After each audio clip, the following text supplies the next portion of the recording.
Failure is a given in life, but learning how to accept it, that is the hard part.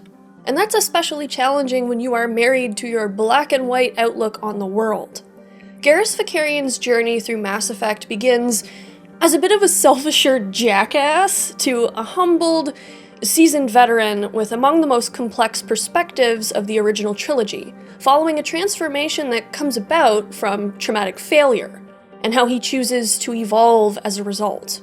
Garrus is well loved for his loyalty and friendship and banter with Commander Shepard, as well as for his immense talent when it comes to calibrations. But as a character, his arc and the depth of his romance are truly some of the best storytelling from the original Mass Effect trilogy, and today we are going to go over this beloved N7 Typhoon-wielding god of death and ballroom dancing, Garrus Vakarian.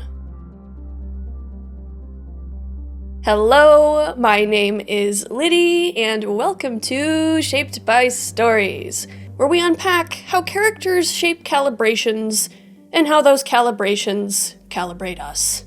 Let's get into it.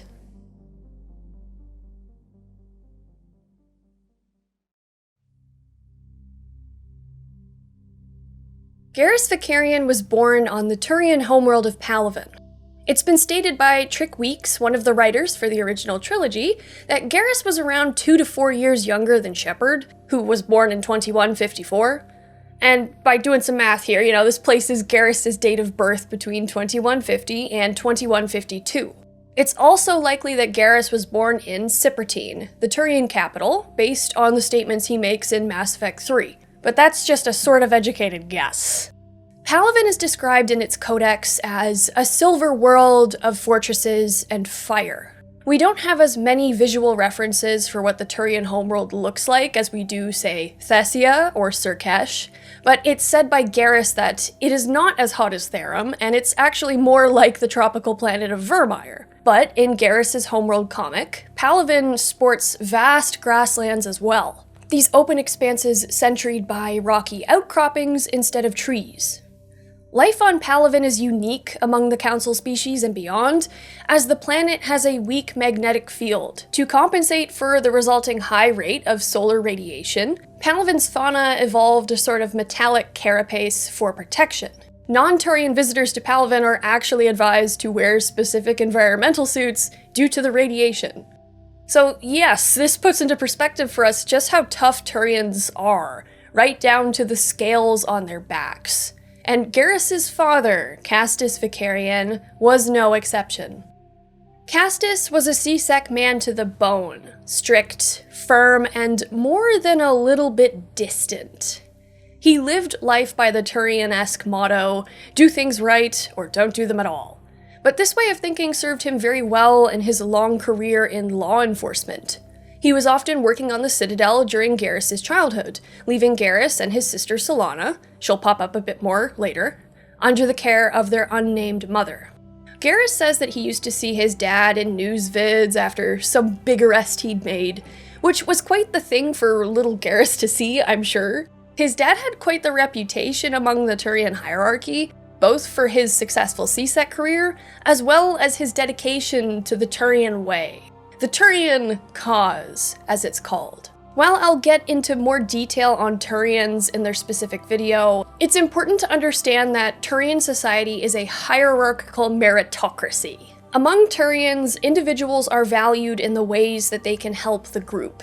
They are taught from a young age to always consider the needs of the community over themselves. There's a very strong sense of public service, or so the Codex says. Raising a child that fulfills these traditional, honorable values is considered a Turian's ultimate contribution to the hierarchy. You live for the cause, you die for the cause, which is the name of the Turian anthem. This way of life has made Turians, at least until humanity entered the picture, arguably the toughest, most indomitable force in the known galaxy, at least militarily.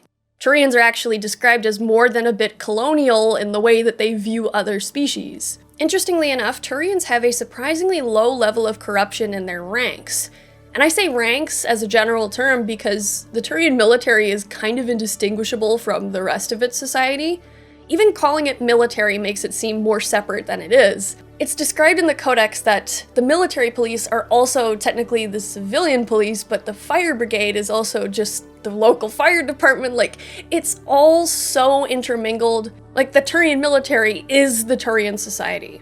And this sort of society works for them as well as it does because of how loyalty and self-sacrifice are drilled into Turian children from a super young age. And for sure, this is an admirable feature of their government compared to the human system's alliance potential for corruption. But where humanity and the alliance makes up for this is the way humans tend to value and respect the individual and their freedoms. A common saying about Turians is, when a good Turian hears a bad order, he follows it.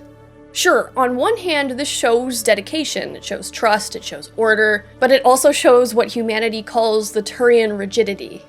There's a lot of pressure growing up Turian, even more so for strong personalities who just rattle against the rails of expectation. The earliest scene of Garrus is in his Homeworlds comic. He's out in the rocky grasslands of Palaven, trying and failing to shoot bottles propped up on some rocks. "Are you even listening to me, Garrus?" his father says. "Try again." Garrus's arms shake, letting the oversized rifle fall to the grass. "Can we stop for a while? My arms hurt." "Not until you hit those targets," his father tells him. "Now, again." Garrus tries again and fails again, and once more the rifle drops to the ground. "Why are we doing this? I'm not going to get any better." Garrus's father shoots him a chastising look. "Then this is exactly when you try harder. This is when you pull yourself together and you do it. Because if you stop now, if you give up on something when it gets hard, you're never going to make it anywhere in life." But Garrus's father, seeing his son, his eyes downcast, places a taloned hand on his back. "I'm not doing this to punish you. My job as your father isn't to make your life easy.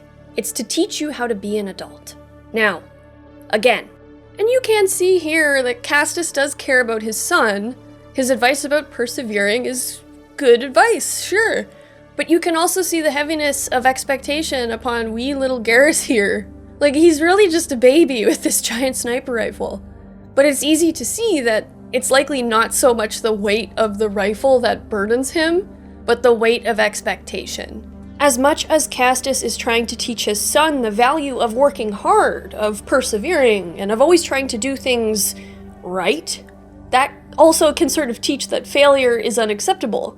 And considering the fact that failure is unavoidable, like, if you're alive, you're gonna fail, that can definitely do a fair bit of harm to how a child, when they grow up, will take that failure. Flash forward a few years later, and we see a teenage Garrus rushing into a hospital room on Palaven. "Mom? What happened?" "It was a hit and run," they said. "I don't remember." "Don't worry about me, I'll be fine." "But what are you doing here? Your steady abroad shuttle should have left hours ago." Garrus frowns, stuttering, expecting his mother's disappointment.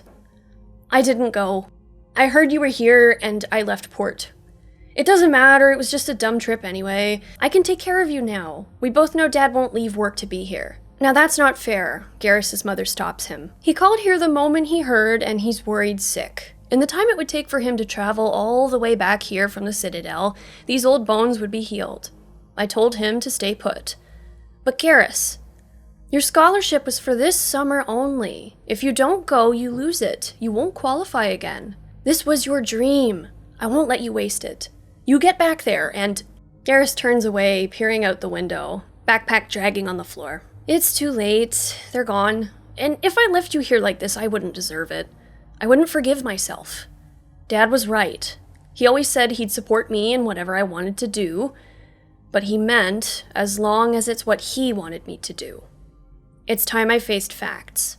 I'm an officer's son, and that's all I'll ever be." This is pretty much the only scene we ever see of Garrus's mother, but it's very clear that she is the more nurturing, the more, yes, I'm a Turian, but I'm a mother first sort of parent. She cares about what Garrus wants, and probably what Solana wants, not just what Castus approves of for his kids. So another thing I should mention here, Turians begin their military service at 15 with boot camp and training. All Turians go through this period of service, even ones who are not as physically able to serve on the front lines.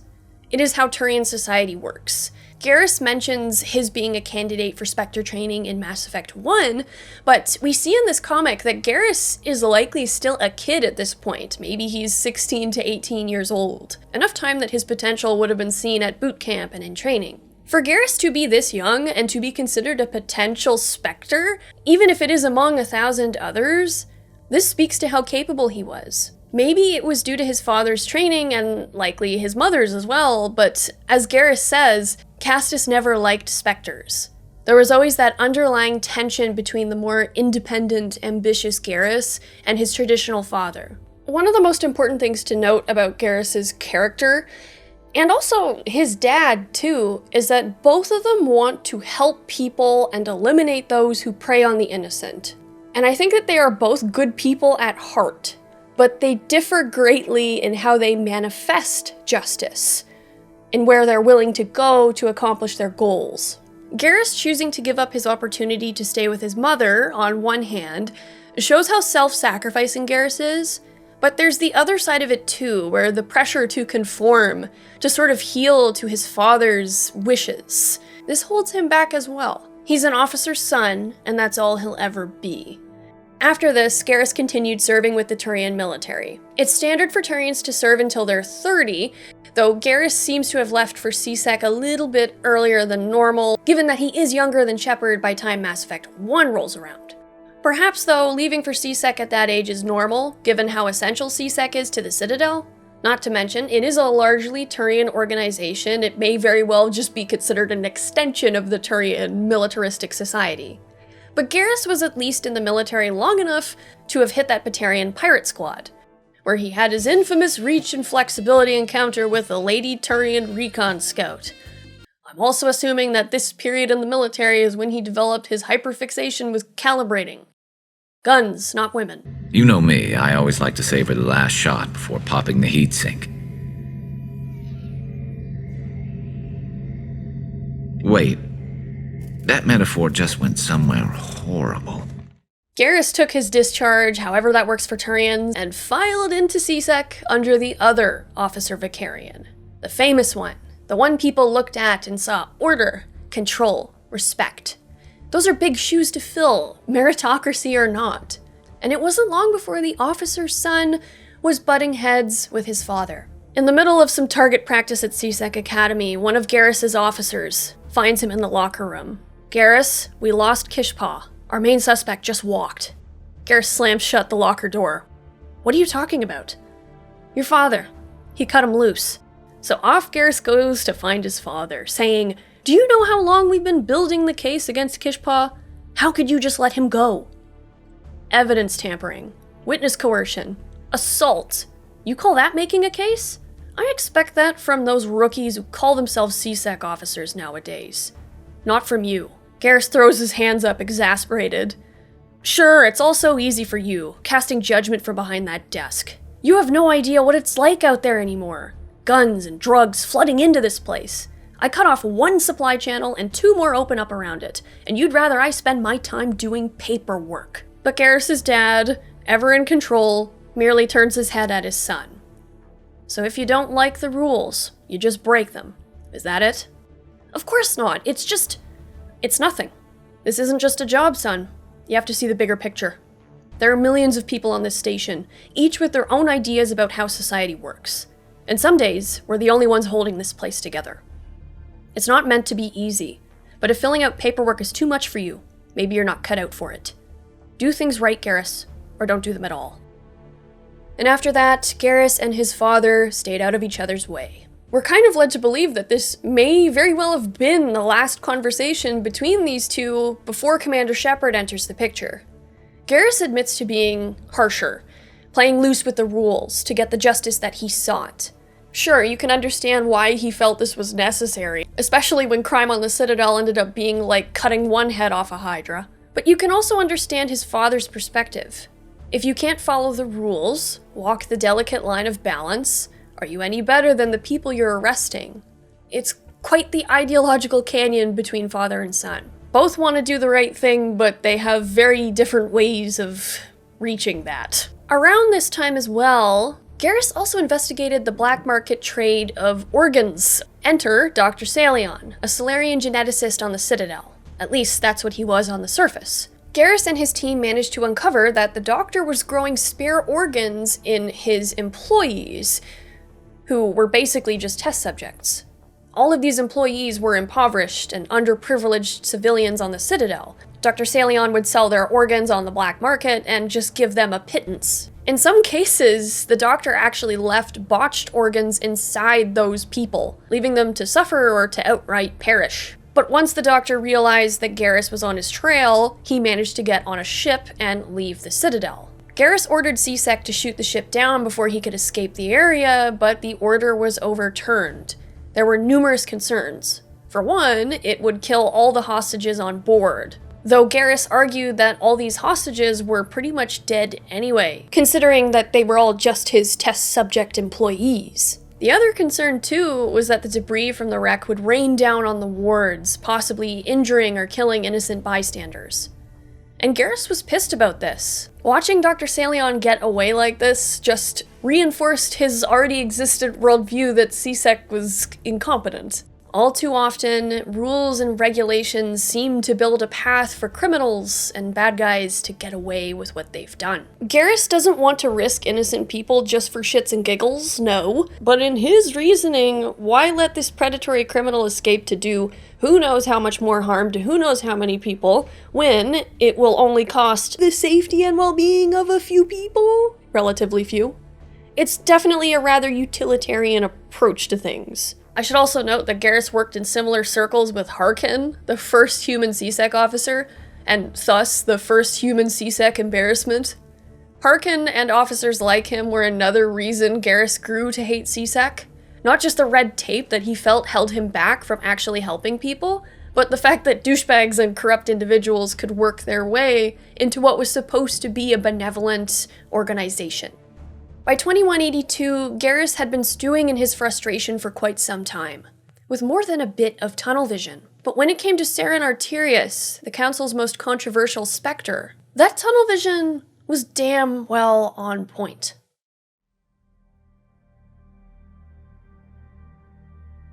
Garrus, by 2183, was a bit of a pain in C-Sec's ass, even butting heads with the C-Sec executor Palin.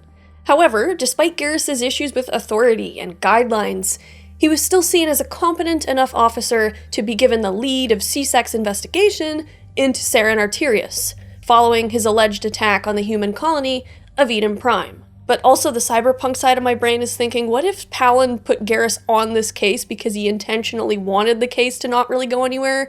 Even though Palin doesn't like specters, he'd rather defend a Turian over a human?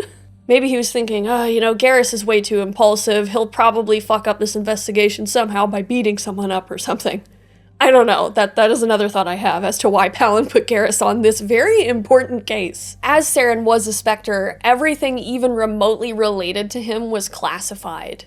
Garrus couldn't get any solid evidence on him being shifty whatsoever, at least through official channels. Which, of course, was his only permitted channel. But Garrus, being resourceful and stubborn as hell, did track down one slippery lead at a human doctor's clinic in the wards. He just needed more time to follow up on it. Enter, the day of the hearing, Commander Shepard. After the events on Eden Prime, with Saren, the Geth, the Beacon, Sovereign, it was the human ambassador, Udina, that called for the investigation into Saren. And the Council was just as eager to close said investigation as Udina was prolonging it. As Shepard enters the Citadel Tower for the hearing, we overhear Palin closing Garrus's investigation. As Garrus hadn't found any solid evidence, the executor viewed the case as basically closed. Saren was innocent. Saren's hiding something. Give me more time. Stall them. Stall the Council? Don't be ridiculous. Your investigation is over, Garrus.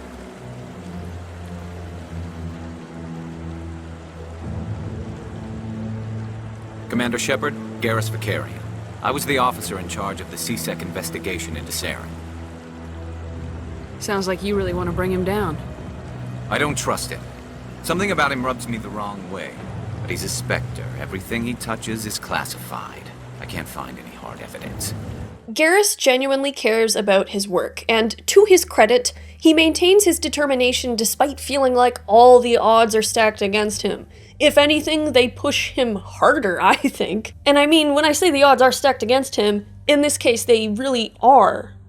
Also, the balls that it takes, or maybe the arrogance, for Garrus to demand the CSEC executor to stall the literal Citadel Council is very telling.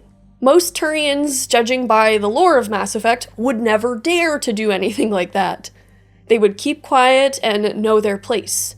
And of course we can tell from this interaction that Garrus isn't likely to back down just because his superior told him so. Anyway, as we all know, the council crumples up the hearing and tosses it. For them, there's no evidence to back up Shepard's claims. The Turian counselor is also prejudiced against humans like Saren, so that definitely doesn't help matters. And humans already have a relatively reputation in the galaxy at this point anyway. So Shepard ends up tracking down Garrus at Dr. Michel's clinic. You don't always have to talk to Harkin to figure out where Garrus is.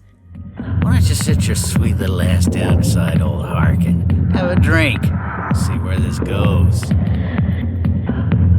I'd rather drink a cup of acid after chewing on a razor blade. But if you do, in Cora's den, Harkin says this about Garrus. What do you know about Garrus? Damn hothead is what he is. Still figures he can save the world. Always bucking heads with the executor. He'll pay for it soon enough. The executor loves to put us lowly field agents in our place. Just look what happened to me. I'm out of here. Yeah, good. Go. Let me drink in peace.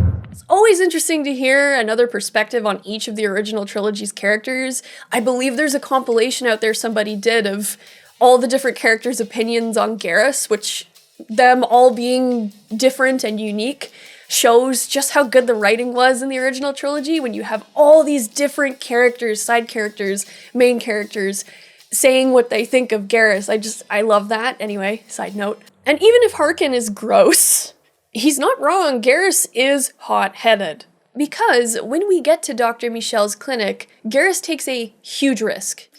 I didn't tell anyone, I swear! That was smart, Doc. Now if Garrus comes around, you stay smart. Keep your mouth shut, Aurora. Who are you? Let her go. Ah!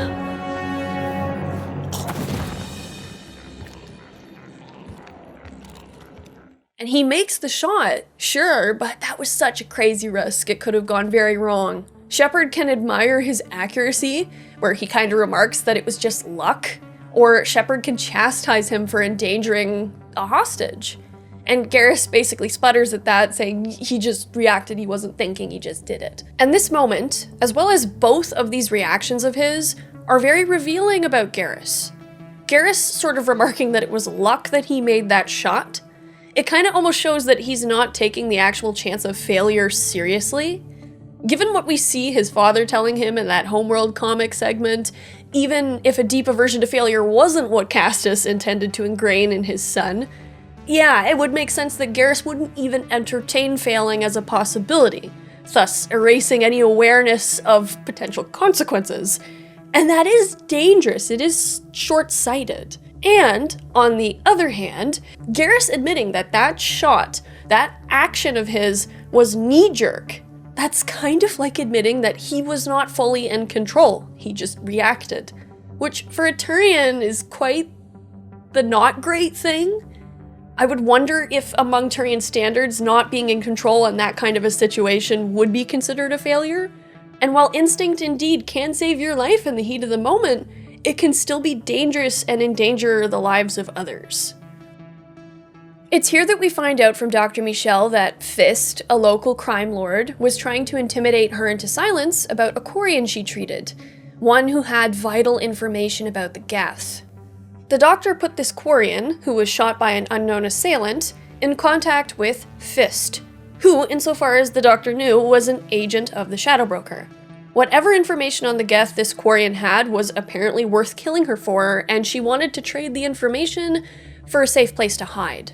But unfortunately, Fist had recently turned Cloak to work for Saren instead, and now that Quarian was very likely headed into Saren's clutches.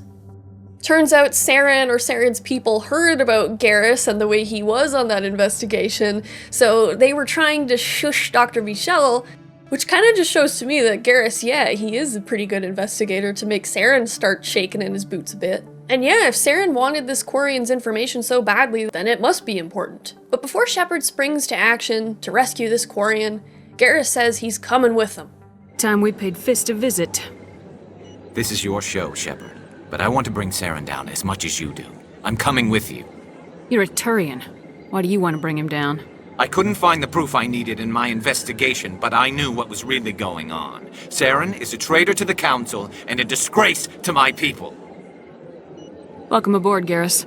Which is a nice change of pace because it seems everybody else involved with this investigation is so eager to just brush it aside.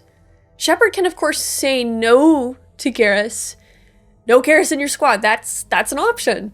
But why would you deny yourself Garrus? You can then go and recruit Rex too, and he and Garrus are also a great pair. Especially if you bring Rex and Garrus with you to fight Fist. Rex just kills Fist, and Garrus freaks out. You can make it if you hurry. What are you doing? The Shadow Broker paid me to kill him. I don't leave jobs half done. A lot of people died because of him. He had it coming. Now let's move. We have to save that Quarian. Like, yes, Garrus is harsh. He's willing to break rules in order to get the results he wants, but he's not as harsh as Rex. At least not yet. Just give him time. Anyway, once we have the evidence that Saren is guilty, Saren's working with the Gets, there's definitely something sus going on, Garrus joins Shepard on Shepard's quest to race across the galaxy and take Saren down, and also stop Doomsday. And you just know Garrus is probably bursting at the seams with excitement here because finally he gets to experience justice without all that cursed red tape. Even if his dad isn't exactly thrilled about it. In fact, I'm willing to bet that Garrus's dad not being thrilled about it is probably part of the allure of going with Shepard.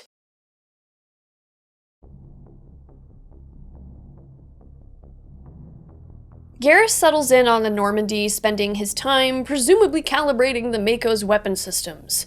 And it's here we develop a bit of a mentor-protege rapport with him.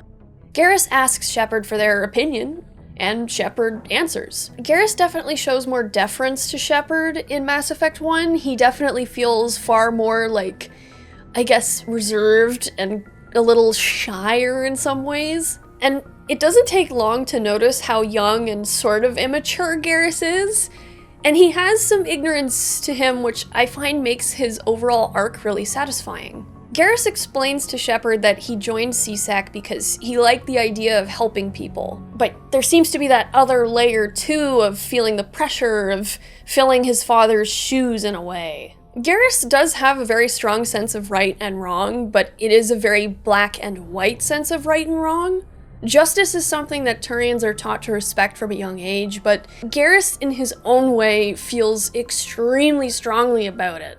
He sees responsibility and accountability and justice very intensely, potentially more than Shepard does. As long as the job gets done, that's what matters. As long as the bad guy is taken down, many things can be excused. And you can understand where he's coming from, as well as understand why his father resents the whole concept of a Spectre. But as life shows, things get complicated when things are in shades of gray. And also, when things get social. And this leads to Garrus having some painfully awkward elevator conversations that are very easy to miss. I didn't get all the clips of the elevator conversations myself, so you'll see some clips from some other Mass Effect YouTube channels. I will be putting their channel names on each video if you want to go and check out their channel for more Mass Effect fun trivia, video clips, and whatnot. Huge thank you to the Mass Effect YouTube community. I'm one of the lucky L2 implants.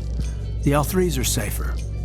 Humanity will be judged by the sacrifices its people are willing to make, Lieutenant. The Turians would have kept the L2 implants. You must welcome civilization after spending such a long time in the Prothean room. No, cities and stations were always my mother's area of comfort. I actually enjoy the solitude of dig sites. After seeing so many Asari come through the Citadel, I assumed your people preferred large cities. I apologize. Saren is either a traitor or a madman. Taking him down will restore the good name of Turians everywhere.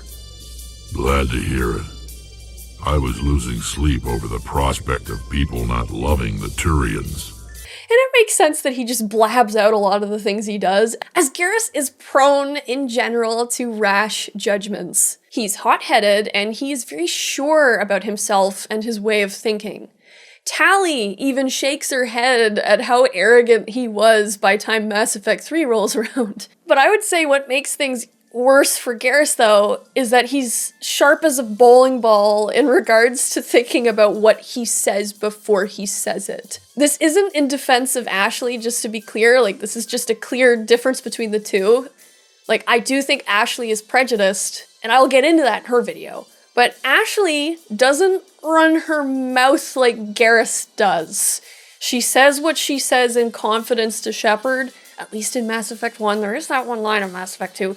Garrus, meanwhile, just fires off. He blunders. He blabbers his opinions, mostly pretty much unsolicited. Perhaps he's never been around people who really ever challenged his beliefs. But the prejudice is most clearly on display, I find, in his conversations with Tali. Seemed to be attracting unwanted attention, Tali. Several passerbys were staring at you. The Quarians endangered the entire galaxy when they let the Geth break free. I hope your people are properly contrite, Tali. As the Turians are properly contrite for releasing the genophage upon the Krogan. You're assuming that sterilizing them was a mistake. Many think less of Quarians for traveling in the flotilla and for creating the Geth. They see us as scavengers, little better than thieves. It is natural for people to dislike rootless wanderers. If Quarians would just settle another homeworld, you would not run into such concerns. And then we see even more of Garrus's racial prejudice towards Rex. I've been raised to see Krogan as bloodthirsty thugs, but you've surprised me, Rex. You are different. The genophage is a lot easier to swallow when all Krogan are savage monsters, isn't it? Why don't you head back to the Normandy, kid? If you stay here in the real world, you might have to learn something.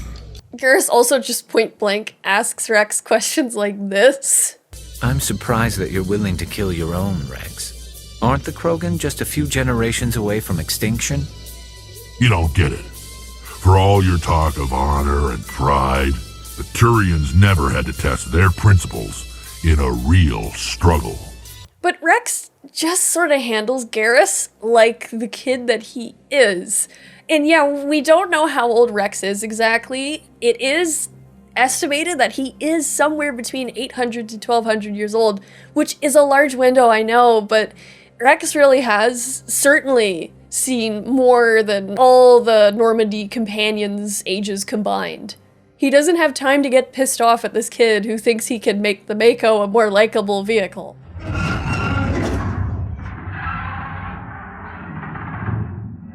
What was that? Probably debris. Don't have a panic attack. I'll protect you. And getting to know Rex, especially if Shepard is able to talk Rex down during the Vermeer confrontation, does force Garrus to reevaluate his opinions and views on the Krogan, at least somewhat. Garrus also makes some assumptions about Liara, just based on the fact that she's an Asari, but he does apologize when Liara challenges said assumptions. Which, that is another trait of Garrus's that hints at his potential for growth. Garrus owns his mistakes.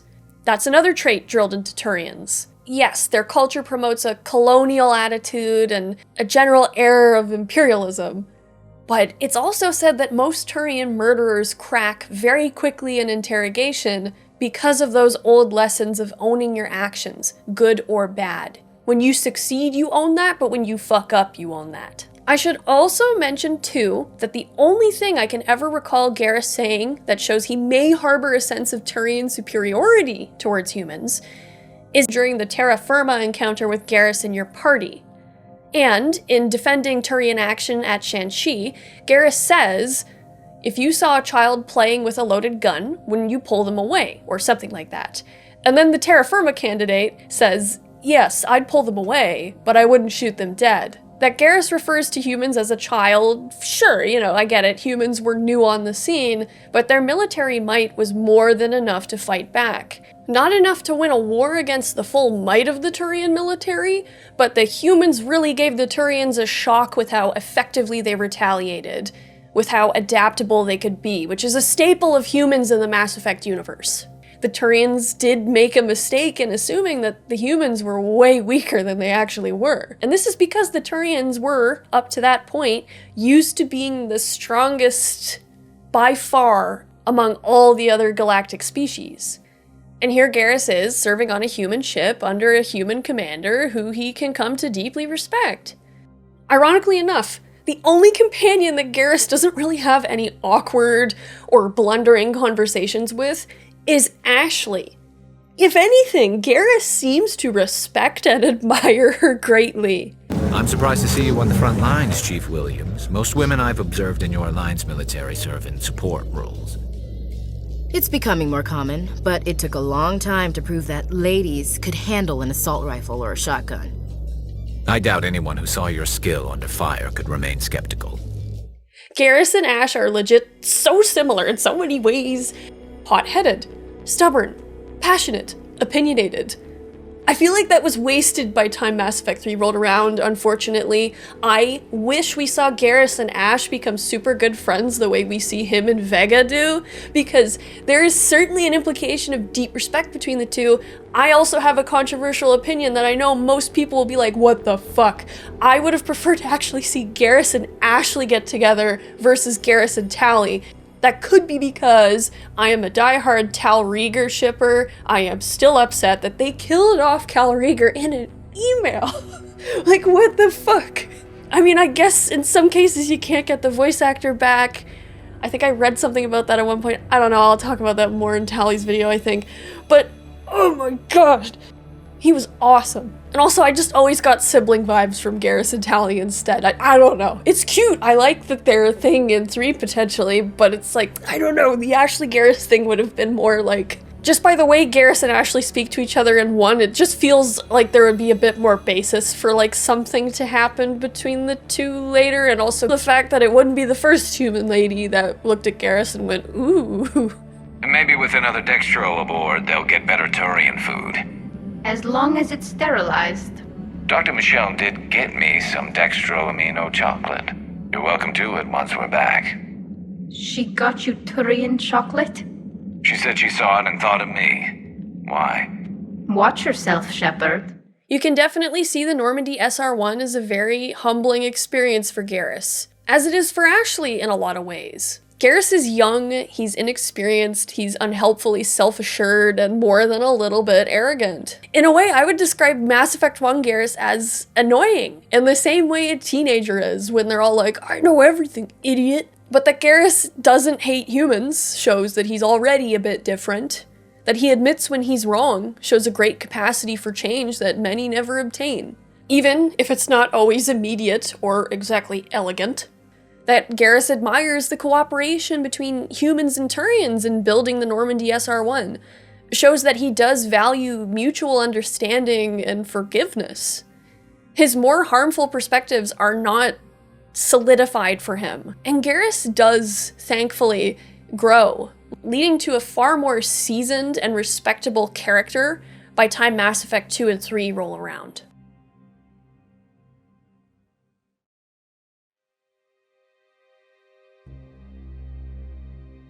Garrus' personal quest in Mass Effect 1 is to track down Dr. Saleon, and Garrus will tell Shepard that he's got some contacts who've tracked him down in the Traverse, where the Doctor is now going by the name Dr. Hart, and Garrus wants to take him down. So, off we go to Dr. Hart's ship, and it's creepy, we find zombies, somebody made a mod restoring the zombie mesh that was apparently in the game files but was left unused. I think in the original game they used creepers, there's actually a zombie model, look at that. I'm just calling them zombies though, no one's sure exactly what the Doctor did to them, but yeah, it seems Dr. Saleon's experiments really bit him in the ass. We find the Doctor locked in a back room, and Garrus confirms that this is Dr. Saleon. Thank you. Thank you for saving me from those things. Commander, that's him. That's Dr. Saleon. What? My name is Hart. Dr. Hart. Please, get me out of here. Are you sure it's him? Positive. There's no escape this time, Doctor. I'd harvest your organs first, but we don't have the time. You're crazy. He's crazy! Please, don't let him do this to me. Put him out of his misery so we can get going. Gladly. Your days of butchering are over, Doctor. No! Please! Please!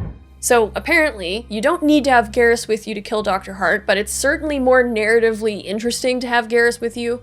Shepard can either encourage Garrus to shoot the Doctor, or shoot Dr. Saleon themselves, which is definitely the more renegade way of doing it. But you can also try and arrest the Doctor. Even if you do, though, the Doctor isn't a fan and you still have to shoot him. Shepard's approach to Garrus's conversations and personal quests can conclude Garrus's Mass Effect 1 story in two ways. Should you try to spare Saleon and encourage Garrus to be more respectful of the rules, to try and rise above the people he's hunting? Garrus decides to give C-Sec another try after they take down Saren. But should you go the more renegade route and support his more direct approach to justice, he says he'll make another attempt at the Spectres. But Garrus's relationship with his dad seems to stay pretty strained, no matter the approach Shepard takes. Personally, for the last mission, I like to bring Garrus with me so then he can be there when we take down Saren. It is kind of narratively cool when Garrus is the one who goes to make sure that Saren is dead. But there's also another added layer of terror when Saren's body is reanimated and his flesh just melts off, revealing what's underneath, and it's just like, Jesus Christ. I know that we deal with human husks throughout the game, and obviously for the humans, that's particularly horrifying. But for Garrus to see that, that's another layer of holy shit, cosmic body horror. Like, yeah, no. Like, having Garrus there for that moment, we know Garrus believes Shepard, of course, before this, about the Reapers, with Sovereign being right outside the Citadel Tower. But I don't know, I feel like this moment in particular, having Garrus there to see it, helps to explain why he is so ride or die for Shepard and Shepard's cause. But either way, after this battle, Garrus left the Normandy to return to the Citadel. His father has seemingly retired from C-Sec by this point, a surprising development for a guy who seems so dedicated to his work for so many years. But of course, as Shepard finds out in Mass Effect 2, those in power simply stuck their heads in the sand. Reapers? What Reapers? Ah yes, Reapers. The immortal race of sentient starships allegedly waiting in dark space.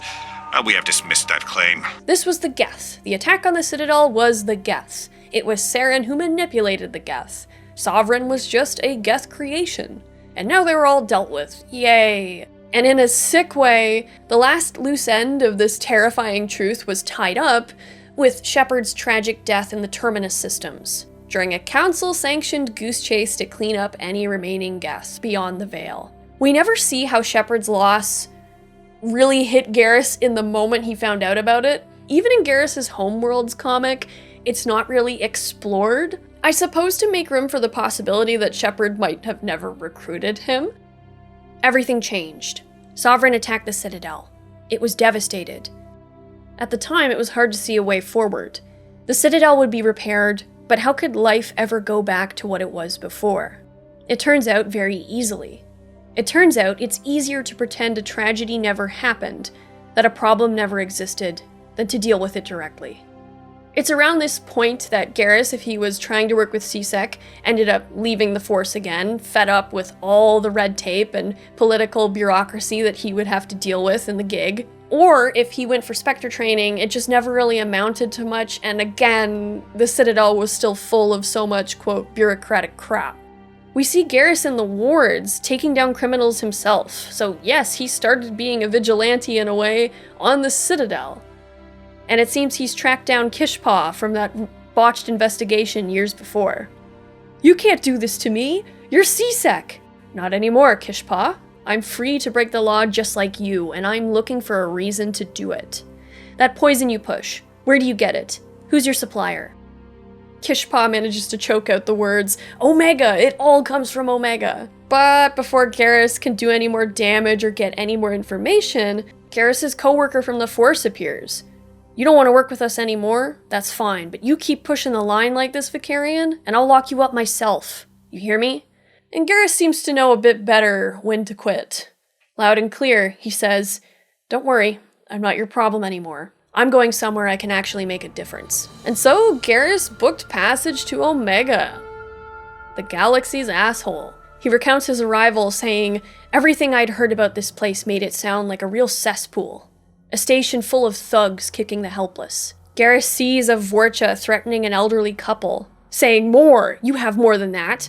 Give it to me, or I wrap her insides around your outsides." The old man is completely at this Vorcha's mercy, saying, "Please, that was everything we have. We just want to leave. We're not worth the trouble." The Vorcha holds up his knife, saying, "This is not trouble. This is going to be pleasure." But, then there's Garrus, who says, "You have no idea." Garrus takes out that Vorcha and saves the elderly couple. Also, it's funny just seeing a Turian backpack. I didn't know I needed to see that. The old woman, catching her breath, says, "Thank you. Thank you so much. We came here to find our son. You're an angel, sir. A real-life angel." Garrus recounts this moment, thinking, this place was exactly what I needed. The only question was where to start.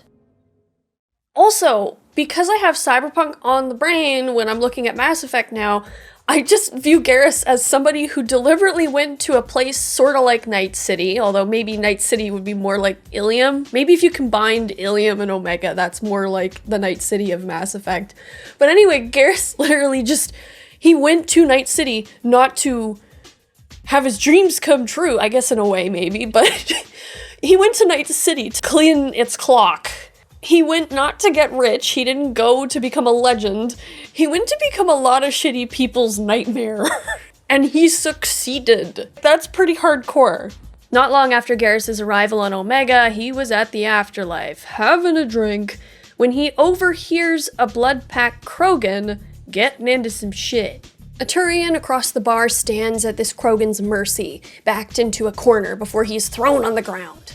"You want trouble? You just found it. I'm gonna drink out of your stupid Turian skull."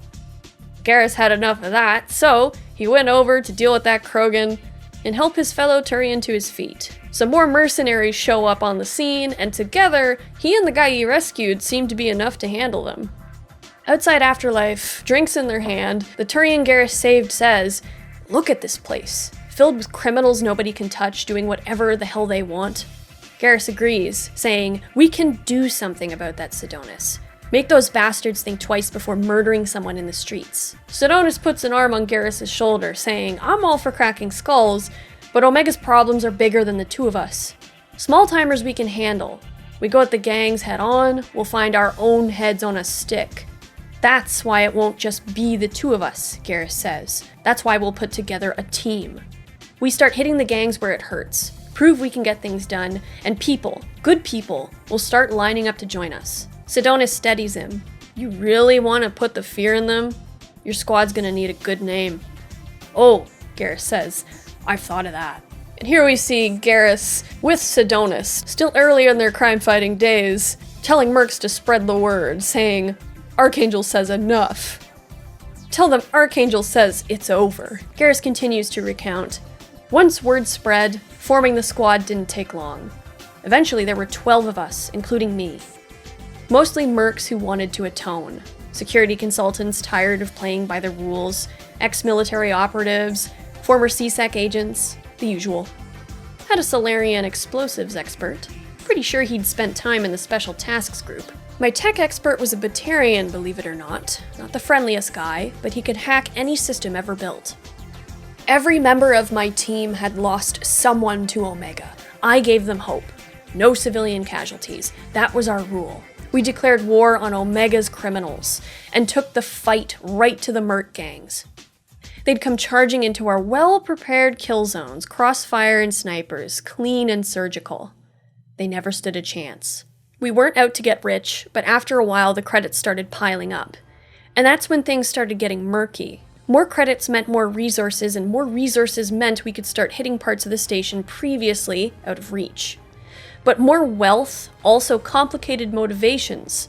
Some started seeing a future after the fighting, settling down, living well. I wanted none of that. Instead of listening to them, understanding, I pushed them even harder. I drove them to their limits. It wasn't enough for me to make things better on Omega. I wanted to purge it. My own feelings got in the way. Blinded me.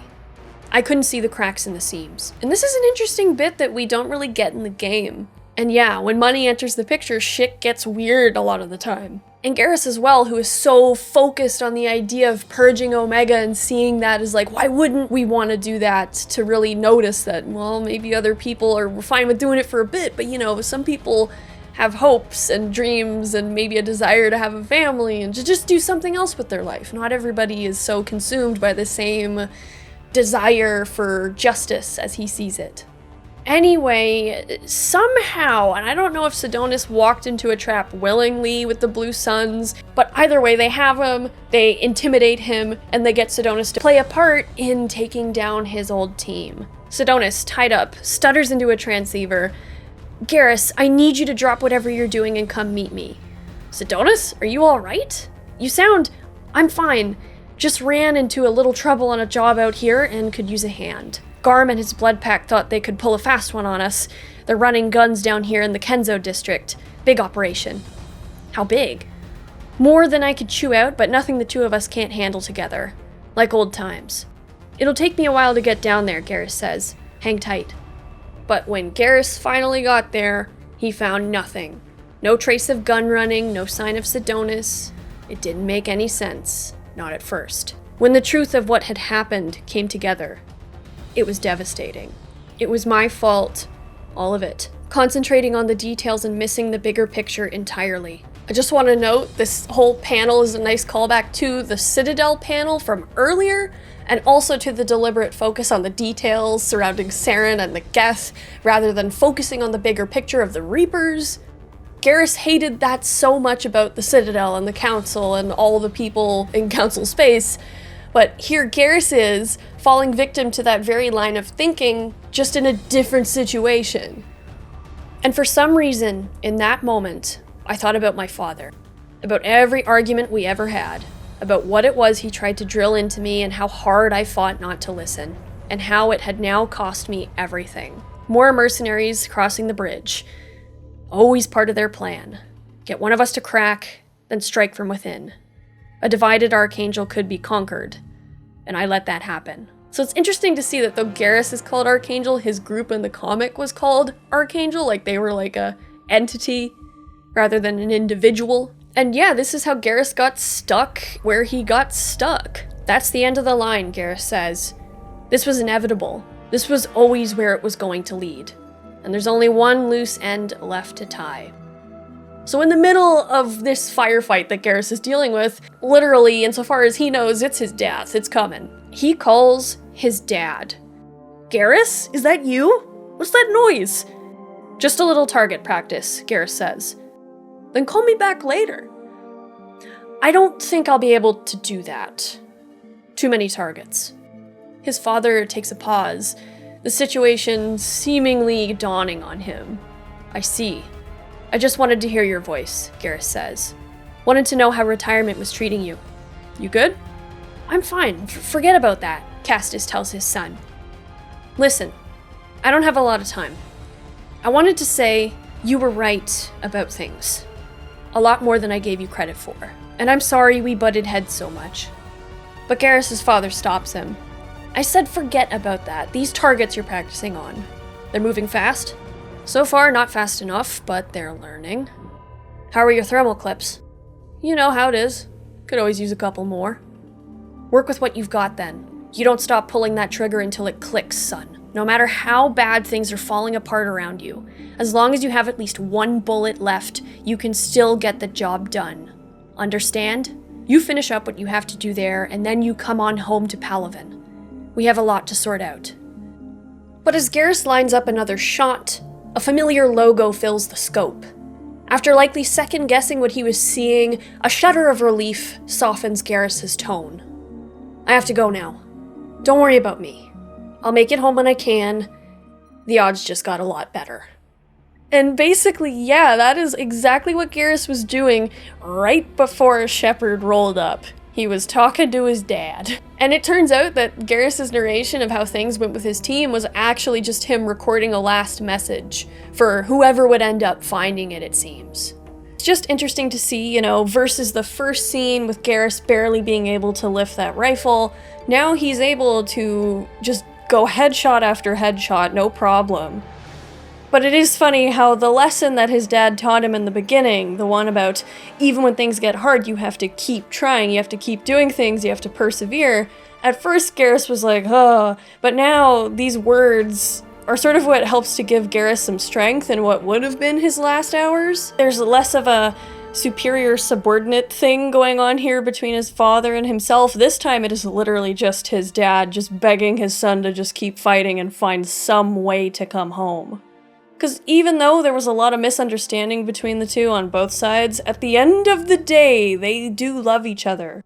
This whole time period was so intense and action-packed and just insane, which makes the 2 years between Shepard's death and return a extremely harrowing, traumatizing, and maturing experience for him. I find Garrus's change to be very dramatic, but it feels very believable. And, you know, Garrus, so long as you recruited him in Mass Effect 1, seems to take inspiration from Shepard.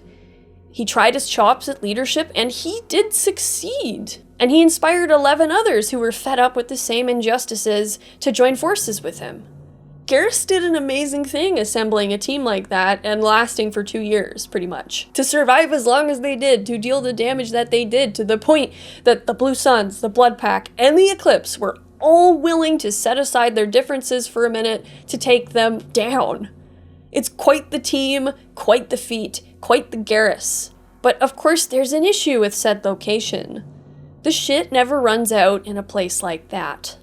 Like, Sidonus was scared, and I don't think it was just the mercs that Sidonus was scared of the moment he was captured and tortured. Like, I'm sure he was scared shitless for his life, but I think he was also scared shitless where Garrus was taking them. Not unlike how Garrus sort of failed to consider the consequences of what if he missed when he took that shot at that thug who was holding Dr. Michel. Garrus sort of failed to see the potential consequences and failure of the way that he was pushing his team.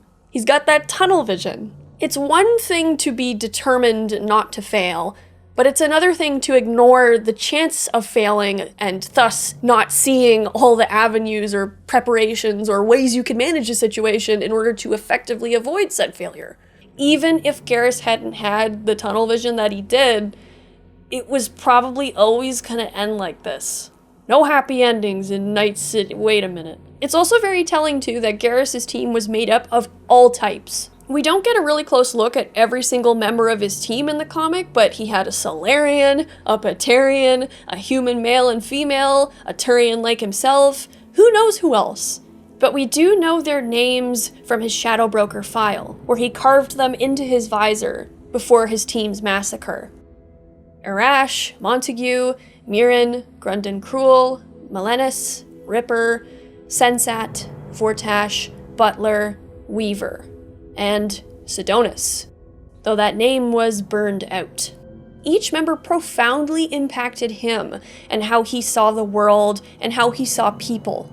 Considering how that visor is on him at all times, even when he sleeps, apparently. That visor means something more special to him after forming his team and carving those names and never wanting to forget those years on Omega with those people. You can read more in the Shadow Broker files some specs about the visor, which I'll read here. It's a unique model based on a Kawashi frame, magnification up to 100 times, integrated target tracing, optional wind-gravity compensation solutions, sonar, radar, thermal, and EM targeting capable, monitors biofeedback on target within 10 meters to detect heart rate fluctuations or changes to breath pattern. That's quite a cool feature, so it won't be easy for someone to play dead. Can detect and measure biotic fields up to 100 meters away and provide optimized firing solution to collapse kinetic barriers or synthetic shielding support.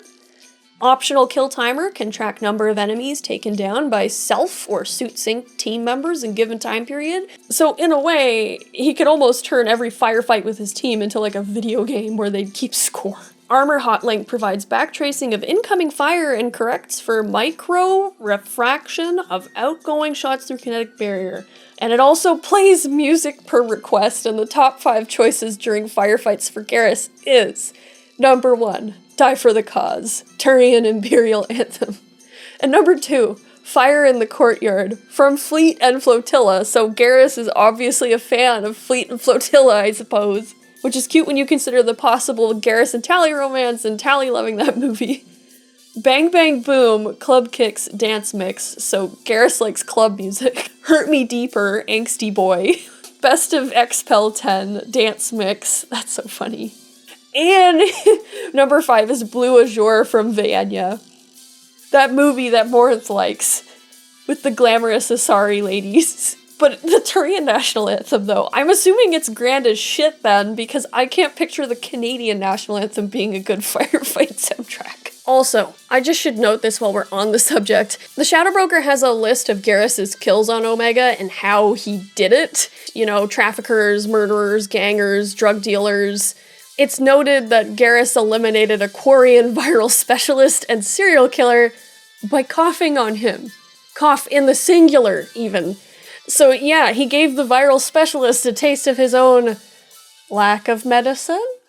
Garrus does seem to have a taste for irony in the justice he deals at times. I mean, really, a lot of his kills are ironic on this list. Like, he sabotages the saboteur, he throws red sand in the eyeballs of the red sand dealer. Anyway, interesting trivia aside, Garrus wholly blames himself and his error of judgment with Sidonis, with the situation, with how people were feeling versus how he was feeling, for what happened. Which, honestly, that Garrus is willing to take the blame, that is the mark of a good leader in a lot of cases. Like, I think his first thought is basically, how did he fuck up, not how did other people fuck up. Because sure, Garrus's goals and choices and his focus on what he wanted could definitely drive people in certain directions, but ultimately just the circumstances of Omega just, I think that that's what cracked Sidonis. And Sidonis, as we find out later, wasn't a skeevy sus asshole who was always giving signs that he was always gonna betray the team or betray Garrus. He was a guy who did believe in Garrus. He was the first to believe in Garrus. And he seems to have genuinely admired him. Like, it kind of seems almost like he was Garrus' second in command. But fear does shit to people. A lack of communication or bad communication can be the difference between survival and death. And Garrus does take accountability for his role in that bit.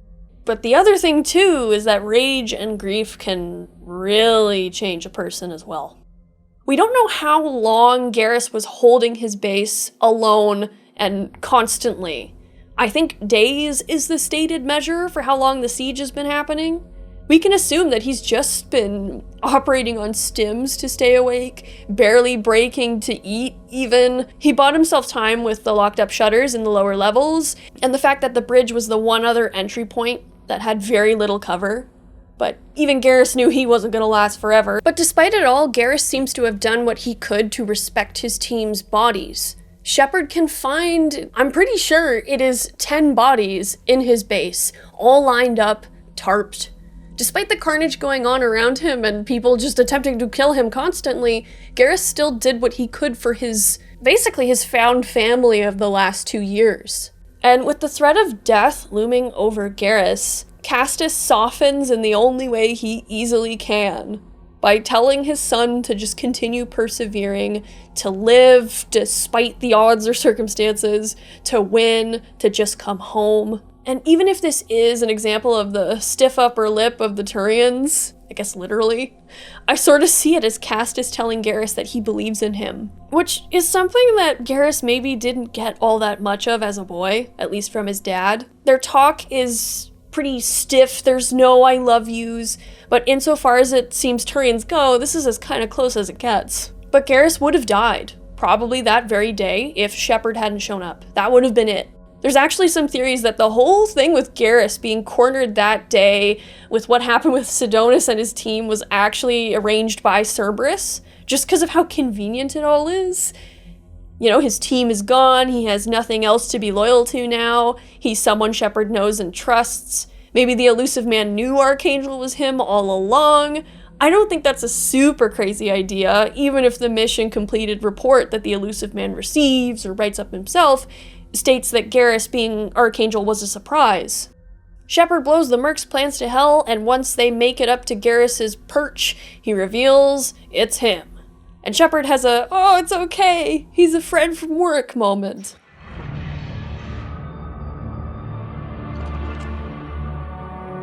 Archangel?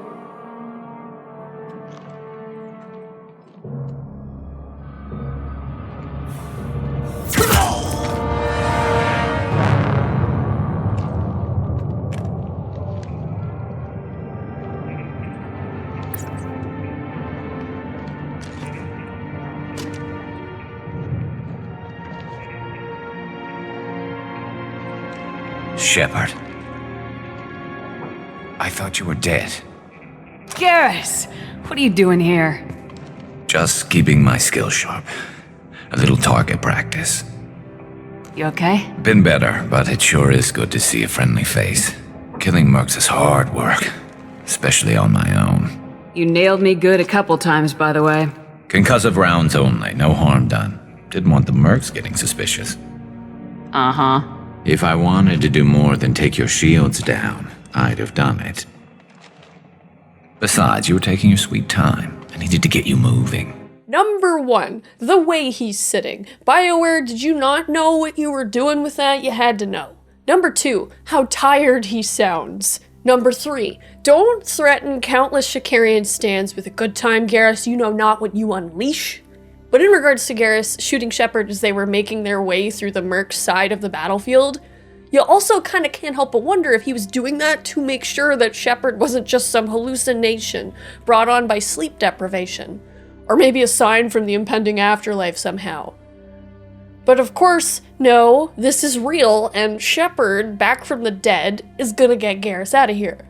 But Garrus, towards the end of his reunion with Shepard, says this old chestnut. We better get ready. I'll stay up here. I can do a lot of damage from this vantage point. You can do what you do best. Just like old times, Shepard. And this line has a whole other meaning when you remember that that was the last thing Sidonus ever said to him. A manipulation, a perversion of a rather sentimental phrase. And now here, an old ghost of old times returns, a sort of balm for a wounded fighter who'd all but accepted death. Everything seems to be going well. We take out all the major merc leaders on Omega, bang, bang, bang. What a day. Until Garrus takes a rocket to the face, which he thankfully survives, courtesy largely of Dr. Chakwas. Jacob makes arguably his most correct assessment in the entire trilogy during Garrus' first scene aboard the SR-2. Commander, we've done what we could for Garrus, but he took a bad hit. The doc's corrected with surgical procedures and some cybernetics. Best we can tell, he'll have full functionality, but... Shepard? Tough son of a bitch. Didn't think he'd be up yet. Nobody would give me a mirror. How bad is it? Hell, Garrus, you were always ugly. Slap some face paint on there and no one will even notice. Oh, don't make me laugh. Damn it, my face is barely holding together as it is. Some women find facial scars attractive.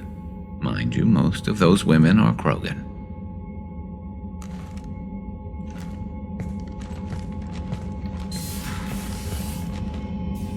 Frankly, I'm more worried about you. Cerberus, Shepard. You remember those sick experiments they were doing? That's why I'm glad you're here, Garrus. If I'm walking into hell, I want someone I trust at my side. You realize this plan has me walking into hell, too. Just like old times. I'm fit for duty whenever you need me, Shepard. I'll settle in and see what I can do with the forward batteries. Yes, I should make it clear here that Turian carapace, while stronger than human skin, is not a substitute for armor. Bullets and rockets alike can shred a Turian like any other, but Garrus really is tough. I think of Zaid's quote, "Rage is a hell of an anesthetic," and Garrus is really fueled by rage and revenge for much of his Mass Effect 2 story, so you could argue that is why he made it through. But before we get to that, it is such a relief to have Garrus back. Hey Commander, we got Garrus back! That's great, because he was totally my favorite. With that pole up his ass. Yes, even with that pole up his ass, which is apparently a common Turian descriptor by at least Alliance pilots with brittle bone disease. And Garrus immediately falls back in under Shepard's command. And for some, it does feel a little odd how quickly he just accepts Shepard's return. But I don't know, it makes enough sense to me. I think Garrus finds comfort in being under someone like Shepard's command. Almost like he's shying away from any form of authority after how his term as a leader turned out. And Garrus, again, I don't think he's a bad leader at all. But he's obviously traumatized and grieving and just seething at what happened, all while blaming himself for many things that are far beyond his fault. The Garrus way is the Turian way, though. He's going to take accountability to a hardcore place. He's even kind of a bit distant from Shepard, I find, where when he kind of does open up about what happened, he ends the conversation when things get a bit too raw. But I'm sure that Garrus does welcome the distraction of missions with Shepard. He's there wherever Shepard needs him. He'll do whatever Shepard needs. He can just surrender that stress and burden of leadership, which for sure by now he understands more of what Shepard has gone through at this point. I'm sure he has a much more evolved perspective of Shepard. You do get to see some enjoyment emerging in Garrus too as time passes, because he is a giant nerd in a technical sense. You know, he's all like, whoa, when he sees the accuracy Thane has with a sniper rifle. I thought he was going to kill us, then his head just exploded. Talon picked up the Merc's gun, but we were too afraid to leave. Then you showed up. A perfect headshot with no collateral damage.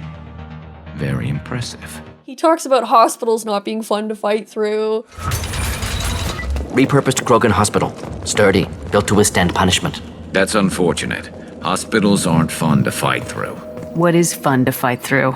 Gardens, electronic shops, antique stores, but only if they're classy. He probably finds some measure of peace and relaxation in calibrating, far too often to actually talk to Shepard.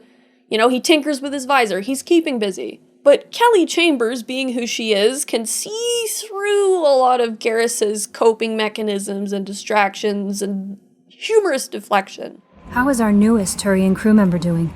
His injuries looked painful. He's been through a lot, not just physically. There's something about him. I just want to hold him close and whisper, "It will be all right." Garrus is hurting, and he does deflect with humor, with sarcasm, with minimizing, before the subject of his own pain gets blown wide open. I realize that in Mass Effect 2, everybody is limited to their space on the Normandy. There's no interactions between crew members except on missions, and even then there's not much. But it kind of fits that he's kept to himself in the battery, in the darkest back corner of the ship, next to Jack. He's just focused on trying to calibrate that damn gun.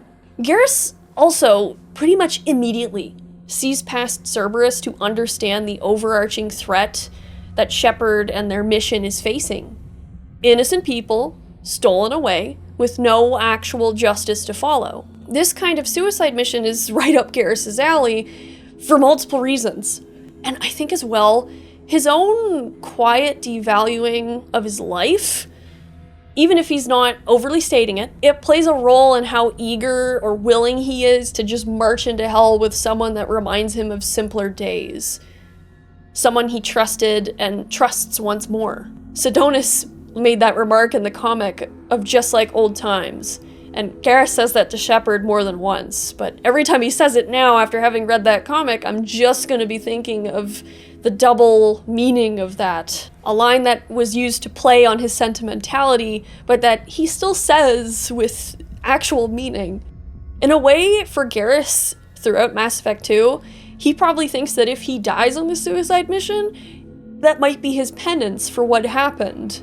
But the thing that does make Garrus such a favorite character when compared to a lot of the Mass Effect 1 squad mates is how Garrus chastises Ashley or Kaidan for not being able to see past Cerberus.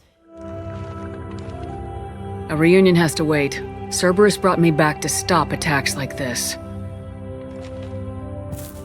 You're with Cerberus now? Garrus and Tali too. I can't believe the reports were right.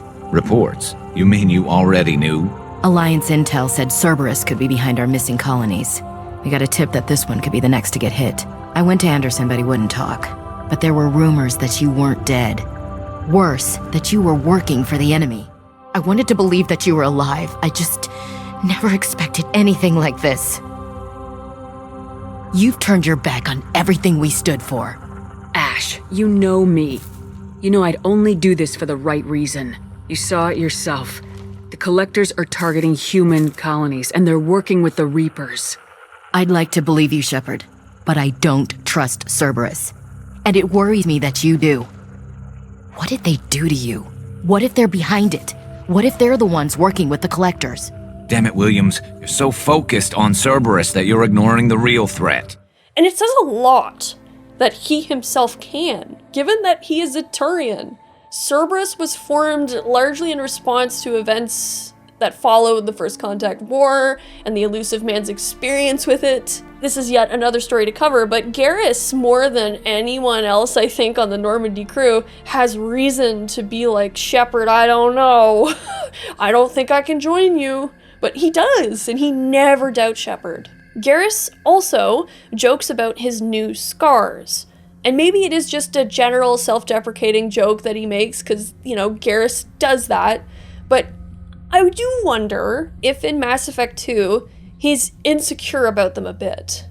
He tries to get the acknowledgement of his scars right out of the way with his first Normandy scene. And I mean, yeah, I think most people who receive a disfiguring facial injury like that would definitely take time to accept it, not hate it, come to terms with it. Like, everyone's different, of course, but just because he's a Turian, a people known for militaristic pride, it doesn't mean he's not potentially bothered by them at first.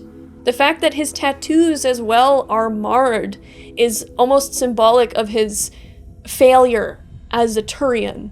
Turians without face tattoos are also called barefaced as an insult, as there's a prejudice among Turians that those without them are untrustworthy. This extends back to the Turian Unification Wars, which took place at least centuries before the start of Mass Effect. Turian markings have a deep history, showing the allegiance a Turian has to their home planet or city, and having them partially charred off his face. For Garrus, that could very well just remind him of multiple layers of failure to his society, to his dad, to his men, to everybody. And then there is the matter of Garrus avoiding his family, until right before the suicide mission, as we see in this Shadow Broker transcript. Last exchange before Omega 4 relay jump. Garrus Vakarian, location, Normandy SR2. Solana Vakarian, location, Palaven. Hey, Garrus says. Glad I caught you. Solana types back, just about to head to bed. Late my time. Where are you? Come on, you know I can't tell you that. Not a secure channel. Oh please, Garrus, you don't have to be all secretive. Ilium? Give it up, Sol. You're one to talk. Still playing at Spectre even after all these years. Garrus ignores the barb, asking, how's Mom? Last round of treatments didn't go so well. Damn it. Solana says, we may try an off-world center. Some Salarian doctors have something that might work. It's not covered, though. Of course not, Garrus says. And then, a minute later, I can pay for treatments. That's a nice thought, Solana says. I could really use you here, though. I can't, Garrus says. How much for the first round? Forget it, his sister says. I can pay. A few minutes pass before Solana answers, sure you can. You lost your CSEC job, and what about that contract job you were doing up until recently? Yeah, Garrus says. It ended badly. So don't give me more garbage about how you're going to help. You obviously can't help or won't bother. Damn it, you haven't even bothered to sync up for a video chat since you lost that damn job. If you're ashamed to look me in the eye, then why are we even talking? So go have fun doing merc work or screwing around or whatever. Just don't act like you care. Garrus doesn't answer right away before typing back. You're right, Sol, I'm sorry. And a little bit of time passes again as Solana kind of cools down a bit on her end and she says, no, I'm sorry. Things are rough with Mom. The Salarians are expensive as hell. I wish I could help, Garrus says. Solana doesn't say anything back. So after a couple of minutes, Garrus adds, I'm going on a trip. Might be away from the relays for a while. Another pleasure cruise? She asks. You know me. Again, another little break. And she eventually says, send me something nice. And Garrus says, I'll be in touch when I can. And you only get access to this text chat, and it feels so funny to be so creepy on all your squad mates and be like, I know what you're doing with your personal time. And so does Liara. Like, oh my god. But you only get access to this after the suicide mission. So it's easy to miss this whole thing. It's easy to miss that Garrus even has a sister. It's implied, though, that Garrus's mother dies from her illness, called Corpalis syndrome, between Mass Effect 2 and 3. Garrus might not have even been able to say goodbye to her. Like, we don't know, but that's a possibility. And we know from the comic that his father didn't know exactly what Garrus was up to either, or even where he was. Perhaps Garrus knew that his dad would have given him a blast for it. Maybe his dad would have just equated him with the criminals on Omega. His father's retirement, though, it makes a lot more sense when you realize that Castus likely wanted to be with Garrus's mom. Perhaps his newfound forgiveness and the way that he spoke to Garrus on that call, telling Garrus to just forget what he said, comes from his own regrets about being apart from Garrus's mother all those years ago. I'll get into Garrus's mother's illness a bit more, but it's entirely possible too that car accident, or hit and run, or whatever she was in, because it seems like it was a head injury, that could have been what caused it. And that Garrus's dad wasn't there that day, even though obviously at that point there was nothing he could have done, he might blame himself, in the way that you do, no matter how irrational it is, for just not being there. Garrus's dad says, you do things right or you don't do them at all, and he did that professionally, but did he do the job of husband, for lack of a better word, and father as correctly? Maybe he did by some Turian books, but, maybe he doesn't know if he believes that anymore. I'm thinking back now to the first panel of his Homeworlds comic where there's little Garrus is just trying to shoot because his dad is pressing him to, but he's tired and he's failing and his little arms can't hold up the gun all that well. And his dad just urges him to continue on, remaining stiff and stern. But they're also in this beautiful grassland. It's a beautiful day. Here they are, just target practice. You think of when you're a kid, if you had a good relationship with your dad or both your parents, a day like this, you'd be like hiking or camping or just doing something as a family instead of this moment that's stress. It doesn't even seem like the target practice is fun. It's work. And who even knows, if they hiked up to that point where they're doing the target practice, what was the emotional spirit of that? Castus's son was only gonna be small once, and he's kind of treating him a bit like a subordinate here. And it does seem to pain him to do so, judging from that hand on Garrus's back, but it's like he knows no other way. I wonder if his dad thinks back to that day and wishes that maybe he'd let Garrus rest for a minute. Maybe he wishes that he actually just had a moment with him, where instead of seeing the potential man he should grow up to be, he'd just see his kid and the fleeting time he had with him. Solana, Garrus's sister, seems quite fiery and harsh as well. Definitely very Vakarian-ish. But from her perspective, Garrus has been gone for 2 years, pissing away the time, doing whatever thing he was doing, and their mother is terminally ill. And now he won't even show his face. It seems like she's really taking the brunt of care, too, for their mother. And maybe for Garrus at this point, maybe it isn't just what happened to his team that weighs him down, that burdens him. Could he regret not being a good son or a good brother? Does he worry that his mother, who's already unwell, will take the sight of her injured son particularly badly? And it seems that Garrus was close to his mother. She seemingly supported him pursuing what he wanted in life. Was he scared that in addition to letting his dad down, would he be letting his mother down? And how can he tell his already stressed out sister that where he was going, there was a good chance he wasn't coming back? She might already suspect. But Garrus doesn't leave this situation as is. On one of the Normandy's many encounters with collectors, according to yet another Shadow Broker file, Garrus picked up some collector samples and, through Morden, got them through to a Salarian facility in order to get a vast sum. A sum that very likely went to his mother's treatment for Corpalis syndrome. I'm not sure if Garrus was paying for a spot at this facility for his mother to get treatment, or if the money was to pay for a whole other facility. Either way, this is a Salarian facility. Anyway, Corpalis syndrome almost seems to be like a form of Turian Alzheimer's. Though it's not described in great detail, I could be wrong. But if the comparison is accurate, that could be another layer of his shame as well. His mother could be so far gone after his 2 years on Omega that she would no longer remember her son. Yet another reason to embrace a suicide mission. Garrus has all these things weighing on him. Bad son, bad Turian, bad leader, failed CSEC officer, dumb kid. Maybe people would just be better off without him really being there, which is horrible. He doesn't really ever say these things. He doesn't get into the core of how he's feeling. unless you romance him. Even then, like, he doesn't say much, but you can tell he's not okay. And you know, his physical scars just remind him of mental scars, as if he could forget those mental scars. And vice versa, it's a cycle. Garrus carried his regrets, his mistakes, his failures, everywhere he goes, right down to his armor, with that hole blasted in his keel.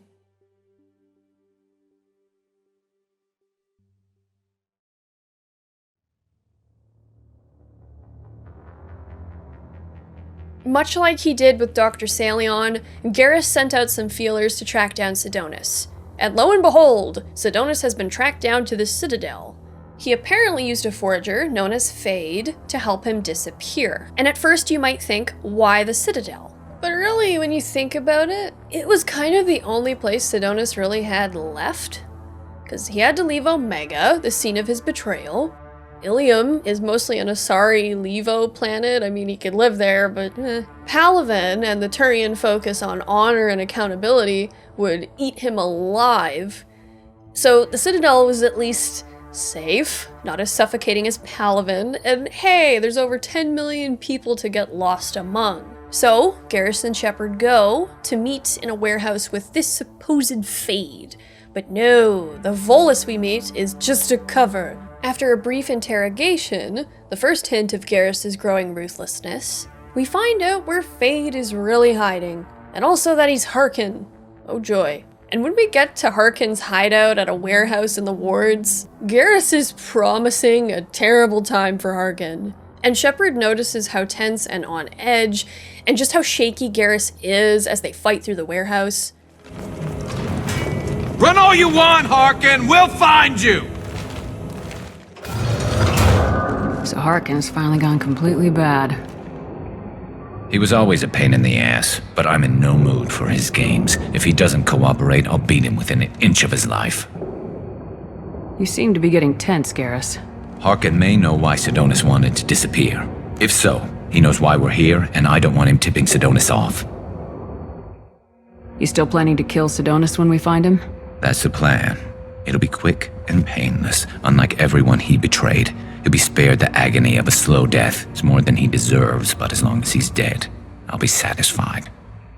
Garrus, do you really think killing Sidonis will make things right? I'm surprised you'd ask me that. You're the one that taught me killing was the best solution. Only when there's no other option. You still have options.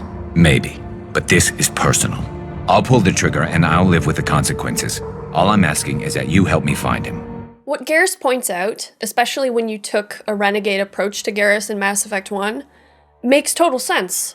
I personally enjoy a renegade approach to Garrus in 1 with a Shepard who begins leaning more Paragon after they come back from the dead, to the point that they're actually very Paragon in the 3rd game. Shepard's been on both sides of death, and I like the idea that their perspective develops from what would be a life-changing experience. Garrus, though, he still remains kinda Renegon, no matter what, really. He never really loses that vigilante edge, but rather, especially depending on how you choose to end his loyalty mission, gains perspective and understanding of the consequences of those choices that he makes. I'm getting ahead of myself here, but old Garrus was never so vicious and ruthless as the one we are currently seeing, no matter what Shepard taught him. He still had lines that he wouldn't cross. I wouldn't say Garrus is particularly bloodthirsty in the sense that he enjoys violence and being brutal with the people he kills. Rather, sometimes, if he can, he does like to employ a flavor of irony with his kills, ensuring shitty people have their due. He wasn't above roughing up a suspect, but even with the mercenaries on Omega, he was clean and surgical. There's actually a line that Garrus can say on Purgatory, when you see that one Blue Sun's guard, who is a Turian, beating the ever-living shit out of that prisoner. You don't even get good information that way. After a point, victims admit to anything to make the pain stop. Knowing that this is what Garrus thinks of torture, what he does to Harkin after crossing that warehouse really shows where he is at mentally. He's locked in, and he's not doing too great here. And while we're on the subject of the Purgatory ship and the torture comments, Zaid actually makes this comment. No one walks away from torture unchanged. Not the subject, not the torturer himself.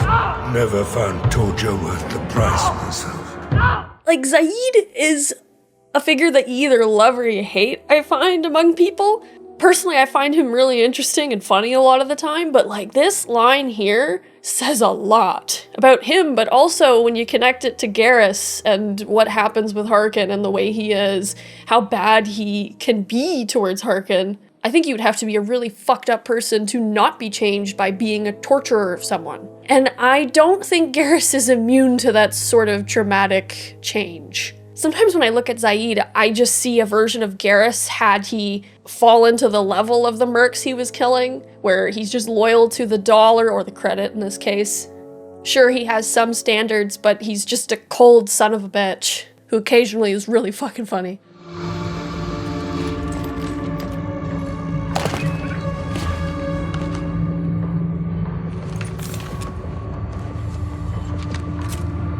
You were close, but not close enough.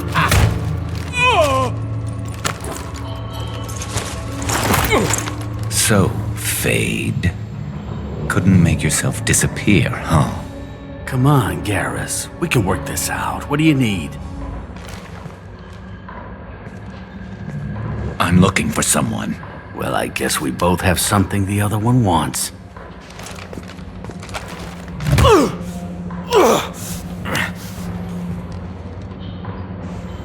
That had to hurt.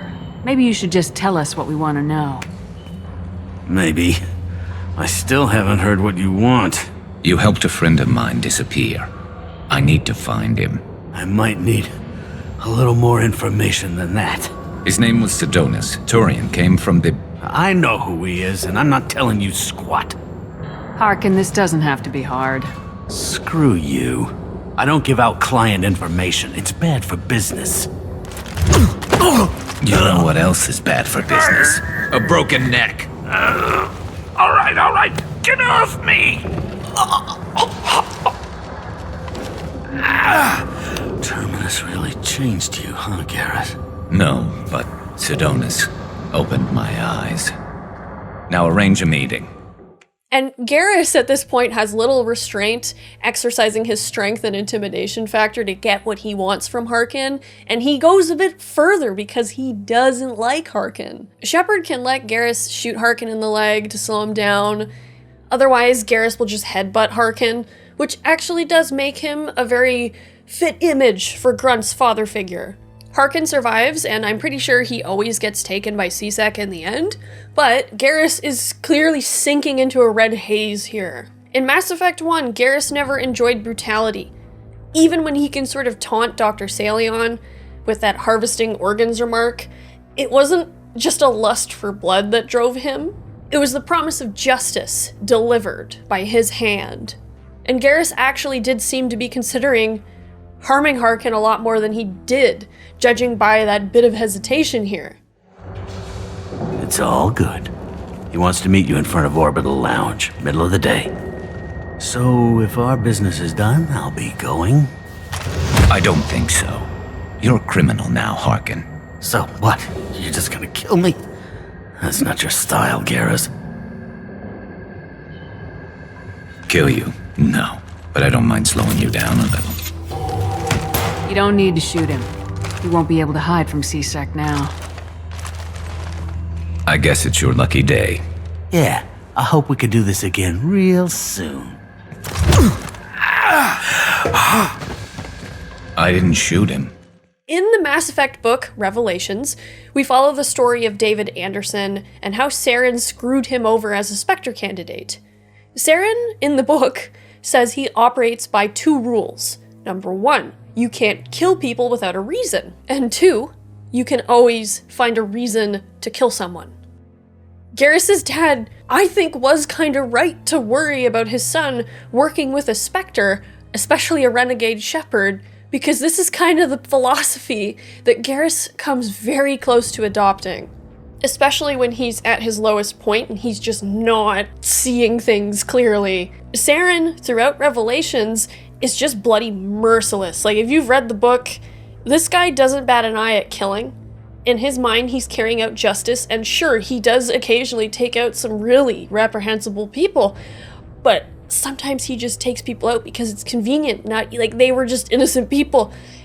Like, it's just such a well done full circle to see Garrus go down a very, very similar road as the Turian that he hated, that he viewed as shameful for his people. Garrus kinda resembles a good, quote-unquote, version of Saren, specifically the Saren that once actually believed in helping people, no matter the cost, before the intoxication of power proved too much for him.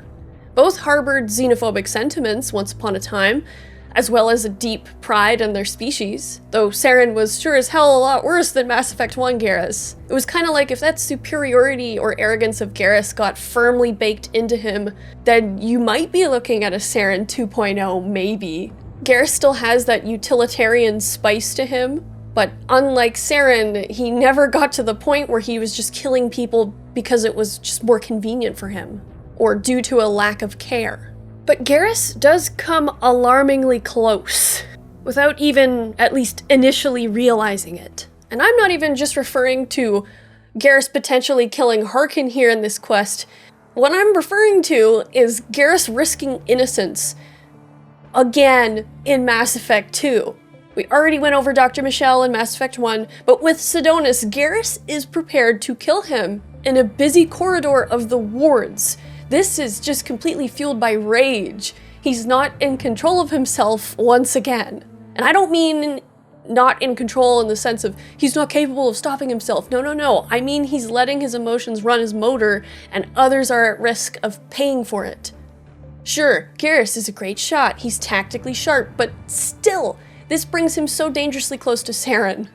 It's no surprise that Shepard, by the time they track down Sidonus, is very worried about Garrus.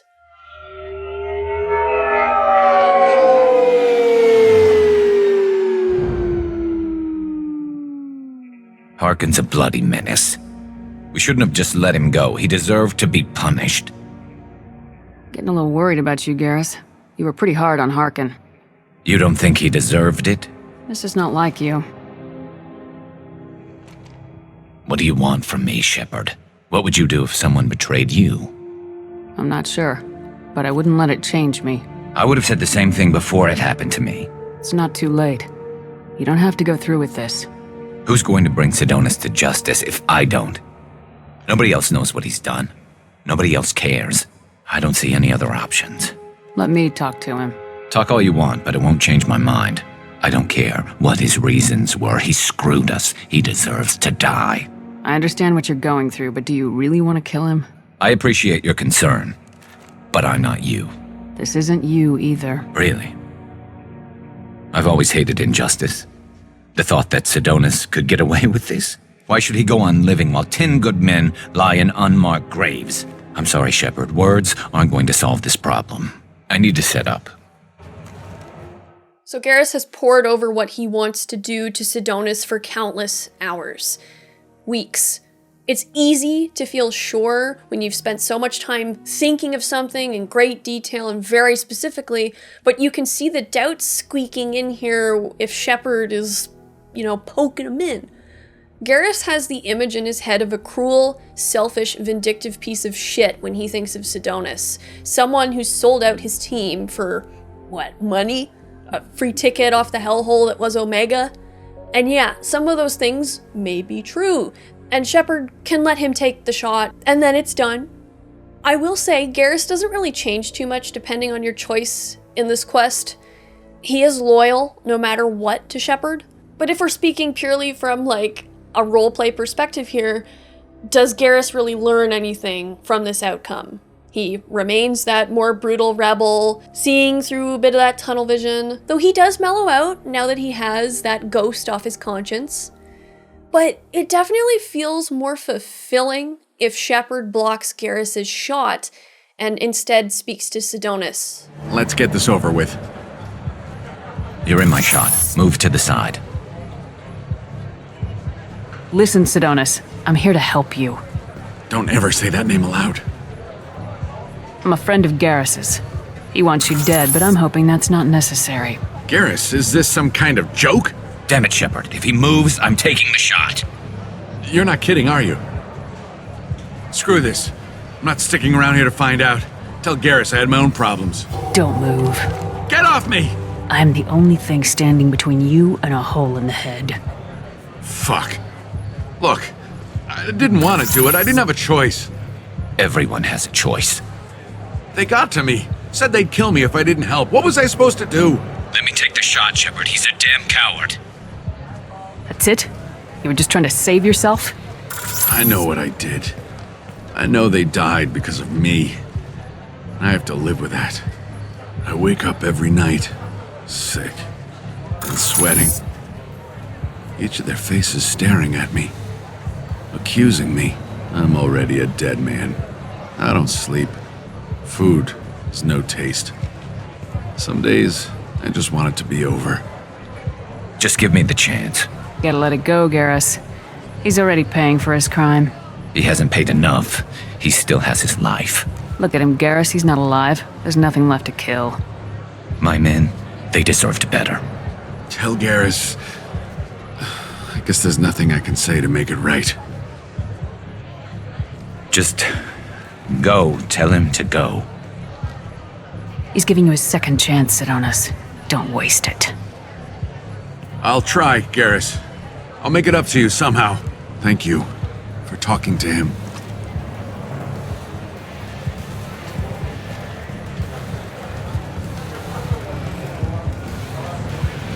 This image of a piece of shit, evil guy has just fallen away.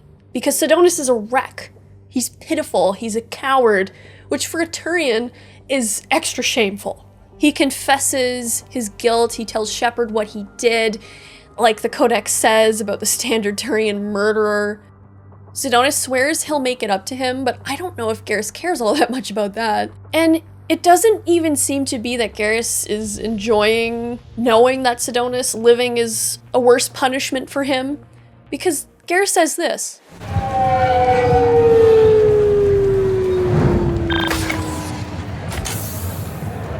I know you want to talk about this, but I don't. Not yet. I know it didn't go the way you planned, but I think it's for the best. I'm not so sure. Give it time. Yeah. Maybe that'll be enough. I want to know I did the right thing, not just for me. For my men. They deserve to be avenged. But when Sidonis was in my sights, I just couldn't do it. The lines between good and evil blur when we're looking at people we know. Yeah, there was still good in him. I could see it. So much easier to see the world in black and white. Gray? I don't know what to do with gray. You gotta go with your instincts. My instincts are what got me into this mess. Don't be too hard on yourself. Thanks, Shepard. For everything. Let's get going. I need some distance from this place. I'm with you. And you know, that has always been Garrus's issue. Something he finally admits here and realizes. That his approach to justice, to people, his view of the world, it has gotten him into a lot of trouble because he would fail to see the whole picture. Even if his heart meant well, but the road to hell is paved with good intentions, and said intentions don't bring back the dead. Unless you're Shepard, I guess. All Garrus can do now is move forward and not make the same mistakes. To live on, remembering his team, and choosing never to sink beneath those that they, as Archangel, hunted. And to recognize that things are never so simple as one or the other, my way or the highway. To finally start seeing the forest through the trees. Garrus's remark about how his instincts got him into this mess, it almost calls back to that moment in Mass Effect 1 with Dr. Michelle when he just admits that that was a knee-jerk reaction. It was his instinct, he wasn't fully in control. And he's fully recognizing and taking responsibility for that. And the other thing too with this, in Garrus recognizing the complexity of this gray world, he also recognizes that responsibility, blame, fault, it is all just as complicated. Did Garrus make some bad calls? Of course. Did they contribute to a growing crack in his team? Yeah, probably. Is he solely responsible for what happened to his team? Absolutely not. In his mind, he is, because he tends to think in that extreme black or white. His team knew the risks when they signed up. Garrus's ability to trust wholeheartedly showed his team that he was worth following. It showed vulnerability. But the other side of that is that that vulnerability was horrifically marred. And now slowly he's got to heal that wound. So, he can focus on dying in the galactic core in peace. After all this, and after having played Cyberpunk, which is weird, again, it's weird looking back at Mass Effect, the series I played dozens of times, I'm not even exaggerating, before I was even 18. Garrus kind of reminds me of Judy from Cyberpunk 2077, or I guess I should say the other way around. Physically, these two could be further apart, but both had this overwhelming desire for justice in an unjust world. So much so it kind of voids reason. Both make rather hot-headed attempts at cleaning up a hellhole, Garrus with Omega and Judy on a smaller scale with Clouds, and both attempts in the end fall pretty flat. They're forced to take a look at their worldview and either change or know when to quit. Both characters were navigating their moral crusades through a very narrow scope. Both were betrayed, essentially, by someone they once held in trust. Both got caught up in their own rage and their desire for revenge, their wish for a more just world. And you understand why, and you can sympathize with them, even if you also recognize that the places that they chose to enact these moral crusades were a lot stronger than they and their tiny teams could handle. For Judy, she leaves Night City and saves herself in most endings of her questline. She doesn't so much change as a person. Rather, Judy realizes that her hopes are kinda hopeless, and she moves to, in many outcomes, remove herself from the eye of the hurricane. Garrus actually adapts. He does change so he can survive in a messed up galaxy, as well as remain somewhat sane and still effective at accomplishing good where he can. Garrus doesn't just become a stand-up citizen all of a sudden, abandoning his more underhanded ways. He still thinks in that utilitarian way he did in Mass Effect 1. It's just, now he is more understanding of the consequences of that line of thinking, of the risks, of the complexity. He feels the weight of his choices in a way that he didn't before. Garrus's mention of just wanting to know he did the right thing? Well, before Garrus really did struggle to have the full picture. Now that he has a greater perspective on such things, maybe he'll be better able to be at peace with his decisions than he once was. He arrives at a point where he can feel more sure of himself, in an actually healthy way. Would Garrus still pull a risky shot like he did with Dr. Michelle? Assassinate someone in a crowded place full of innocent civilian bystanders? Honestly, yes, I do think he would still do it, but I would like to think that Garrus would think a lot more about the danger of that action before deciding to pursue it. He would probably entertain a lot more avenues of thought first. Garrus is a morally gray guy who does try to do what's right, but it is reasonable to still be wary of him. Garrus feels really cyberpunkish to me with where he sits on a spectrum of morality, which feels very believable and interesting. But much like Judy, when romanced, rather than things feeling like we just unlocked a side quest, the level of depth and complexity to Garrus's character really doubles. It feels like such a full experience with his character when you romance him, and it takes what is an otherwise, acceptable storyline for Garrus without romance in Mass Effect 3 to a femshep's most steely protector, to the shoulder that she can lean on constantly throughout the events of Doomsday. But I have to cut this video off here, as it has become incredibly long, and we will be diving into the Vakarian romance, as well as Mass Effect 3 in general, in Part 2. In Part 1 of this Garrus Vakarian double feature, we delved into his story all the way from the Presidium Tower in Mass Effect 1 to walking away from Sidonis in Mass Effect 2. The scars will never fade for Garrus, but now he can heal. He can strengthen himself for the battles to come, but even those toughest of Turians need a shoulder to lean on. Even those most stalwart of fighters needs the tender belonging that comes with reach and flexibility. Okay, yes, we're talking about his romance today and his Mass Effect 3 plot, which honestly I do think is mostly his romance. And today I want to talk about why Garrus's romance is still one of the best in the medium of video games. Hello, my name is Liddy, and welcome to Shaped by Stories, where we unpack how characters shape stories, and how those stories shape us. Let's get into it.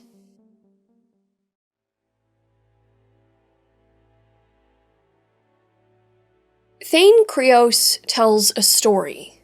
It was a job like any other, the assassination of a Salarian, until a woman threw herself between killer and target. Her sunset-colored eyes were defiant in the scope. This woman who would shield a stranger's life with her own. How dare you? These were her first words, words that hooked the assassin. And while it took time for Erica to forgive Thane, she came to love him. They married and had a son. While we all know the sad ending to this part of Thane's life, Erica left a profound impact in their short time together. She woke Thane up from his violent life, showing him impossible things, hopes he'd scarcely dreamed of. Peace, love, a home. Maybe it's a coincidence that this is how the Garrus-Femshep romance can begin, with Femshep standing between Garrus and his target. But that's not the only interesting parallel between Thane and Erica and Garrus and Shepard. Because Thane considers Shepard what Drell call a Siha. Thane explains to Femshep that in Drell religion, Siha is one of the warrior angels of the goddess Arashu. She is a fierce and wrathful protector. Many go through life without ever meeting a single Siha, someone who embodies the traits of this guardian angel. Thane, should you play Femshep, was fortunate enough to meet two, his wife and Commander Shepard herself. Now, following Garrus's recruitment, Shepard receives an email from a woman named Nala Butler, the widow of one of his teammates, which I'll read here. Commander Shepard, my husband was one of the men serving on Garrus's team. I don't know how much Garrus talked to you about what happened. I don't know the specifics myself. Only that my husband died in a trap set by those bastard gangs. I know Garrus blames himself. He took every shot fired at his squad as a failure on his part, and it was clear when he sent me the message about my husband that he thinks it was his fault. My husband would never have wanted that. He was proud of the work that he did on Garrus's squad. He was taking back Omega from the gangs. He died fighting with honor. I miss him. God, I'd give anything to get him back, but whatever happened out there wasn't Garrus's fault. You're his commander now. Please, if you can, help him stop blaming himself. And please, don't tell him that I sent you this. Thank you. It says a lot about Garrus as a leader that this woman, who had just lost her husband, has only concern for his well-being, after everything. This also says a lot about her, too. Nala asks Shepard to take care of Garrus, and as a friend, Shepard provides that shoulder to lean on. As friends, as comrades, and a quiet listener should Garrus need it. Garrus seems to be the type to handle his emotions and internal struggles on his own, but it is likely that Shepard simply being there is a huge relief to him. Now, a Femshep who romances Garrus, that is a different story entirely. With the romance, we get to see a layer of vulnerability to Garrus that is otherwise mostly inaccessible. And it just chef's kiss. It fleshes out his character and who he is so much. When you consider what Nala requested of Shepard as well, what Kelly points out about how hurt Garrus is, in Mass Effect 2, Shepard can serve as a sort of guardian angel figure for him. A Siha, who stepped in not to protect Garrus's target, rather to protect the friend about to pull the trigger. And what is Garrus's vigilante alias? Archangel. How fitting.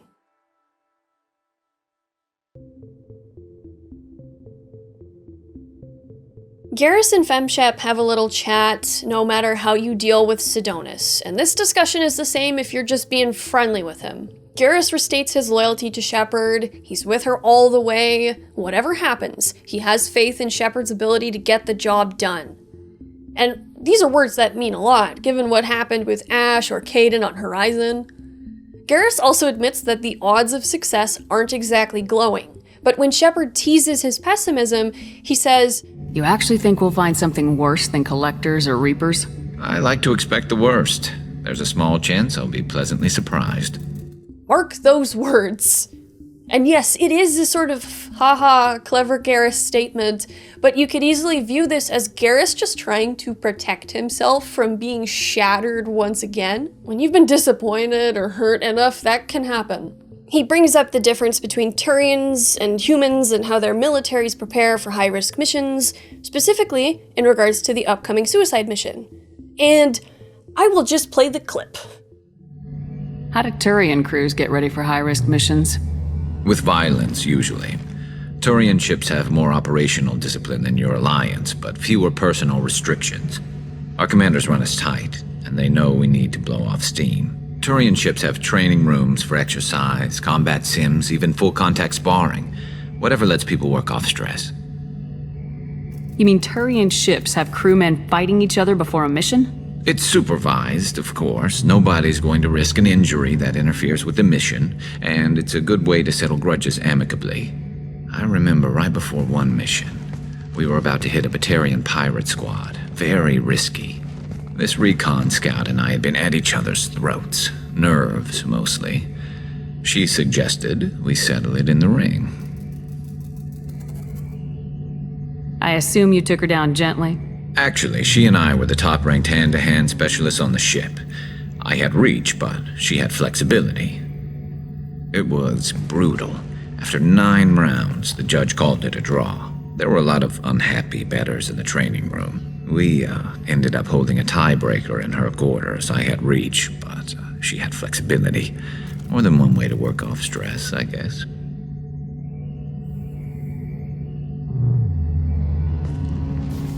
It sounds like you're carrying some tension.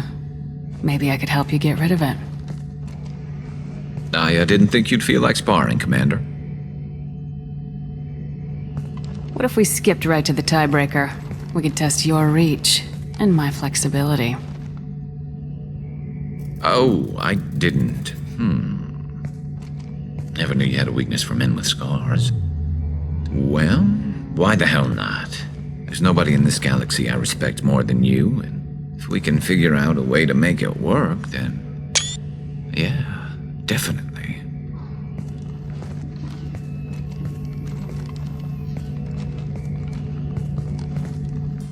Garrus is pretty shocked about this proposition, which, I also just find some of FemShep's come-on lines in 2 are really sort of pushy and coercive, including this one with Garrus. It just feels kind of ugh. It's even worse, though, with Jacob, because every single line of dialogue with that man just has this flirty vibe to it. Like, even some of the Renegade ones with Jacob are flirty, and it's like, no! Thanes is pretty alright from what I remember, though. I'm sure there's more lines in the game that are weird and creepy that I just haven't played. Why do I feel like Samara's is also weird? I don't know, this game is from 2010. I'm not really surprised. But I do think the biggest in-universe thing here is the fact that Shepard's human and he's Turian. No shit. And before Shepard and Garrus, I don't think we see a chronological example of a Turian-human couple. I think we only really get to see some in Andromeda, and there is one brief moment in the Citadel DLC intro where you can see a Turian putting his arm around a female human, I think, but I don't know. That could mean anything. And there's lots of reasons why the Turian-human pairing would be, weird and maybe a bit uncomfortable. There's the First Contact War, of course, and all the resulting tensions between humans and Turians.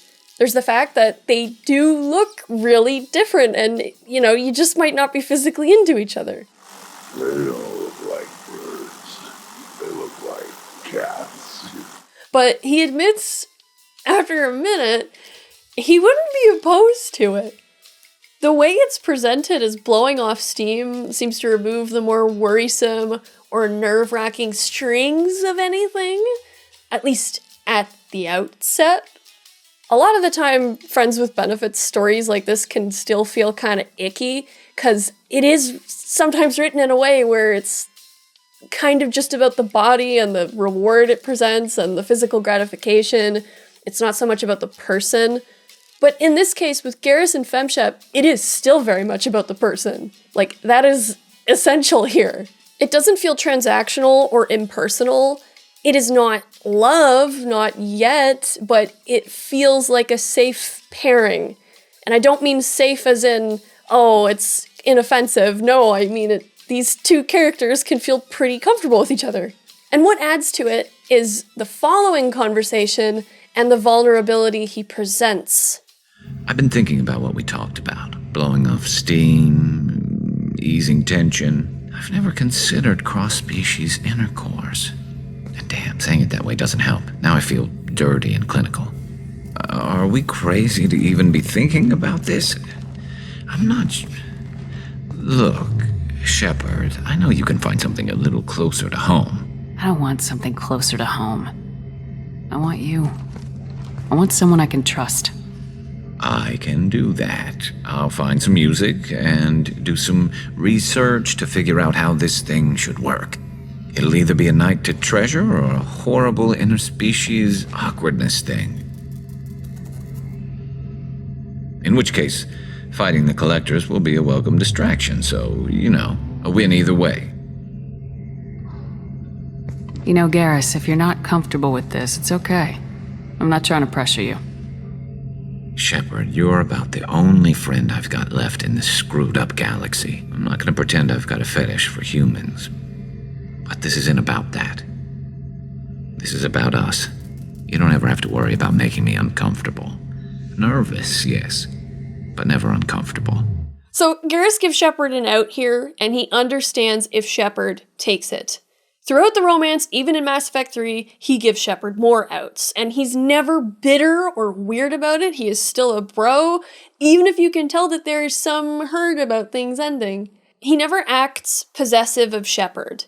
Even if Shepard is romancing some of the other characters on the Normandy, and you have to have that discussion with Garrus, where Garrus is like, he doesn't want to cause problems and stuff, you know, he only wants to do this with Shepard if she's not having a thing with anyone else. Should Shepard choose Garrus, he actually seems very, like, flustered and flattered and kind of like, oh, there's definitely something fluffy going on here. And damn, saying it that way doesn't help. Now I feel dirty and clinical. But I don't want to jeopardize the mission with some stupid love triangle. I know you've got other options. There's not going to be a love triangle. I'm choosing you, Garrus. That's not what I expected to hear, not that I'm complaining. Well, pass the word. I don't want anyone on this ship nursing grudges. When you're free and clear, I'll be around. But Garrus even admits to Shepard that he's not exactly into humans, which isn't crazy. Many humans joke about how ugly they think Turians are in the Mass Effect universe. But as Shepard says, it isn't about species or homeworld or anything like that. It's about trust. And that's where Garrus really shines. Garrus never lies to Shepard. He never manipulates. He says what he's thinking when he's ready. And otherwise, he just tells things like it is. That son of a bitch sent us right into Collector hands.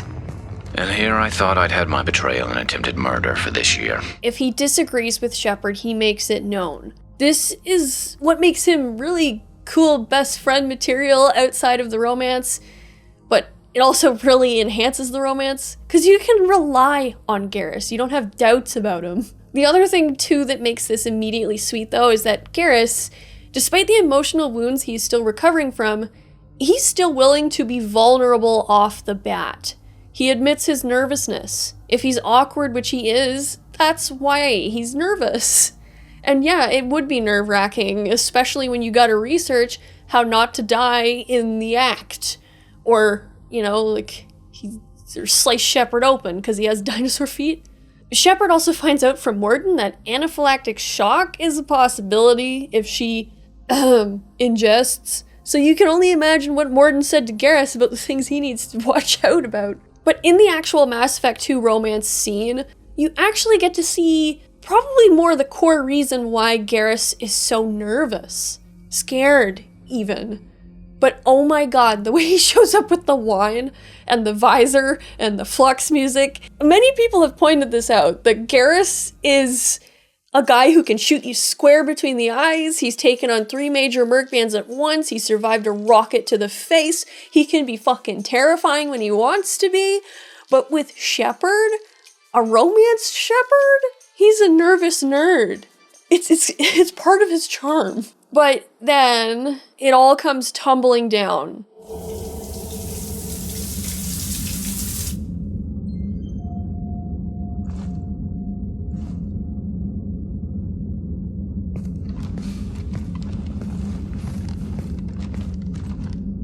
Hey, I brought wine. Best I could afford on a vigilante salary.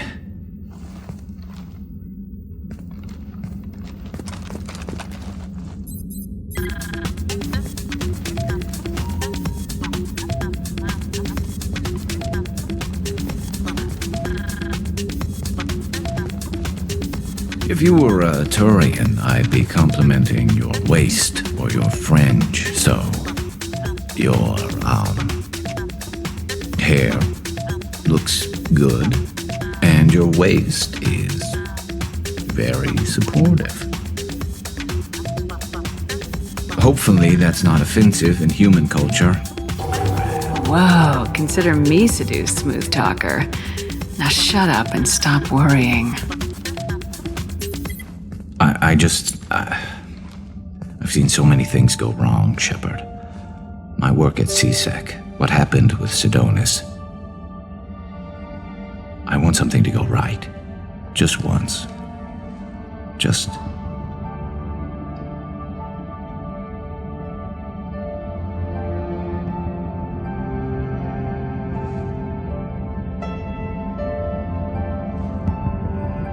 Garrus carries himself around like he's a marked failure. And does he wallow in it out loud? No. He mostly just suffers it quietly. Recall in Garrus's one scene with his mother in his Homeworlds comic, she also holds his cheek. And this is back when he was young and whole, and she was reassuring her son. It's not unlike how Shepard lightly brushes that same cheek when he has now been broken apart and is struggling to pick up the pieces. I also think it's interesting too that Garrus's mother's injuries favor the same side of her face, the right side, that Garrus's injuries favor. And then you remember how Garrus must be pretty torn up about what's going on with his mother, who he likely feels that he's let down.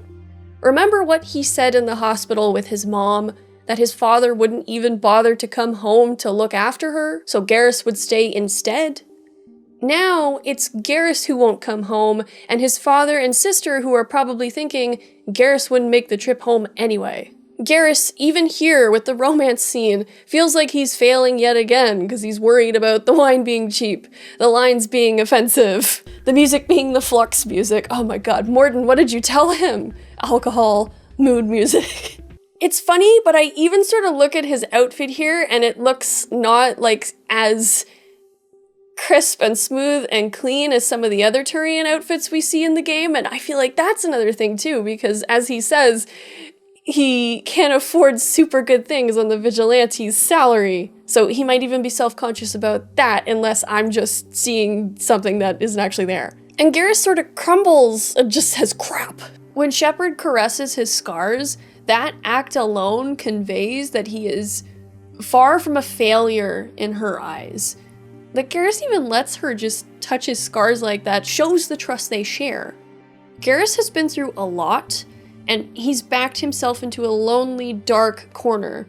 And who knows what thoughts he had after Omega that he left unspoken. And that line that he says about just wanting to get something right for once, that is the closest we get to an admission of, I'm not okay. Shepard being human presents Garrus back to himself, absent a Turian lens, and such absent certain Turian expectations. Shepard herself has been through the ringer of personal failure, Shepard's lost friends. Shepard died. Shepard lost a ship. Shepard lost her family in most cases. Shepard lost a friend and maybe even a lover on Horizon. And also, Shepard lost a friend on Vermeer because of an order she had no choice but to make. Many humans would even label Shepard a bad human, at least during the point of Mass Effect 2. Some because she's a Spectre, and others because she's working with Cerberus. She knows what it's like to be a sort of pariah, to feel like, oh god, all these fucking terrible things that have happened are all on my shoulders. And she doesn't really have anybody around her all that much who seems to understand that unique burden. That is, until Shepard reunites with Garrus. Where the two of them stand by time Mass Effect 2 rolls around is pretty equal, minus the dying part. And really, when you think about the dying part, any age gap that may have existed between the two has largely been erased because of it. Garrus stands as someone who can understand Shepard best of all the crew members. And him. I think that's what makes him such a great friend too. And now, right before throwing themselves into hell for the good of the galaxy, they can at least have a single nice moment, after all the shit they've dragged themselves through to get here, where they aren't being shot at or threatened, or alone. They're safe with each other, which is something neither have really felt for probably some time. It is not storybook romantic love, not yet, but it is definitely something very intimate, and I honestly like it a lot more than that storybook romantic love. It feels very organic. But also the forehead bump. Tons of headcanons believe that this is the Turian equivalent to a kiss, and nothing has ever been confirmed. We know nothing about Turian affection, but maybe that's the point, because Turians are stiff and formal, especially by human standards, that getting anything out of them, it might be like pulling teeth, which would actually make a lot of Garrus's romance actions make sense. I don't know though, this is just an idea. Again, we know next to nothing about how Turians work like this. Anyway, suicide mission time. Garrus can successfully lead both fire teams, and I always like to let him lead at least one, no matter the Shepard, because here, Shepard displays a belief in him and his ability to lead. The Shadow Broker files say that Garrus is unlikely to grow into his full leadership potential due to Shepard's shadow, which is another reason why I think it's important to let Garrus kind of stretch his wings there. And after the suicide mission, should he survive, but come on, if Garrus dies you have to restart the game, he returns to Palaven. Maybe he got the chance to see his mother again, maybe he did bring his sister home that something nice she asked for. I'm sure his facial scars would have been a shock though, as well as the story of where he'd just been and what he'd just seen. The story of the Reapers. And speaking of the Reapers, Garrus did something that, in Mass Effect 1, he likely would have never thought he'd do. He went to his father and told him what was coming.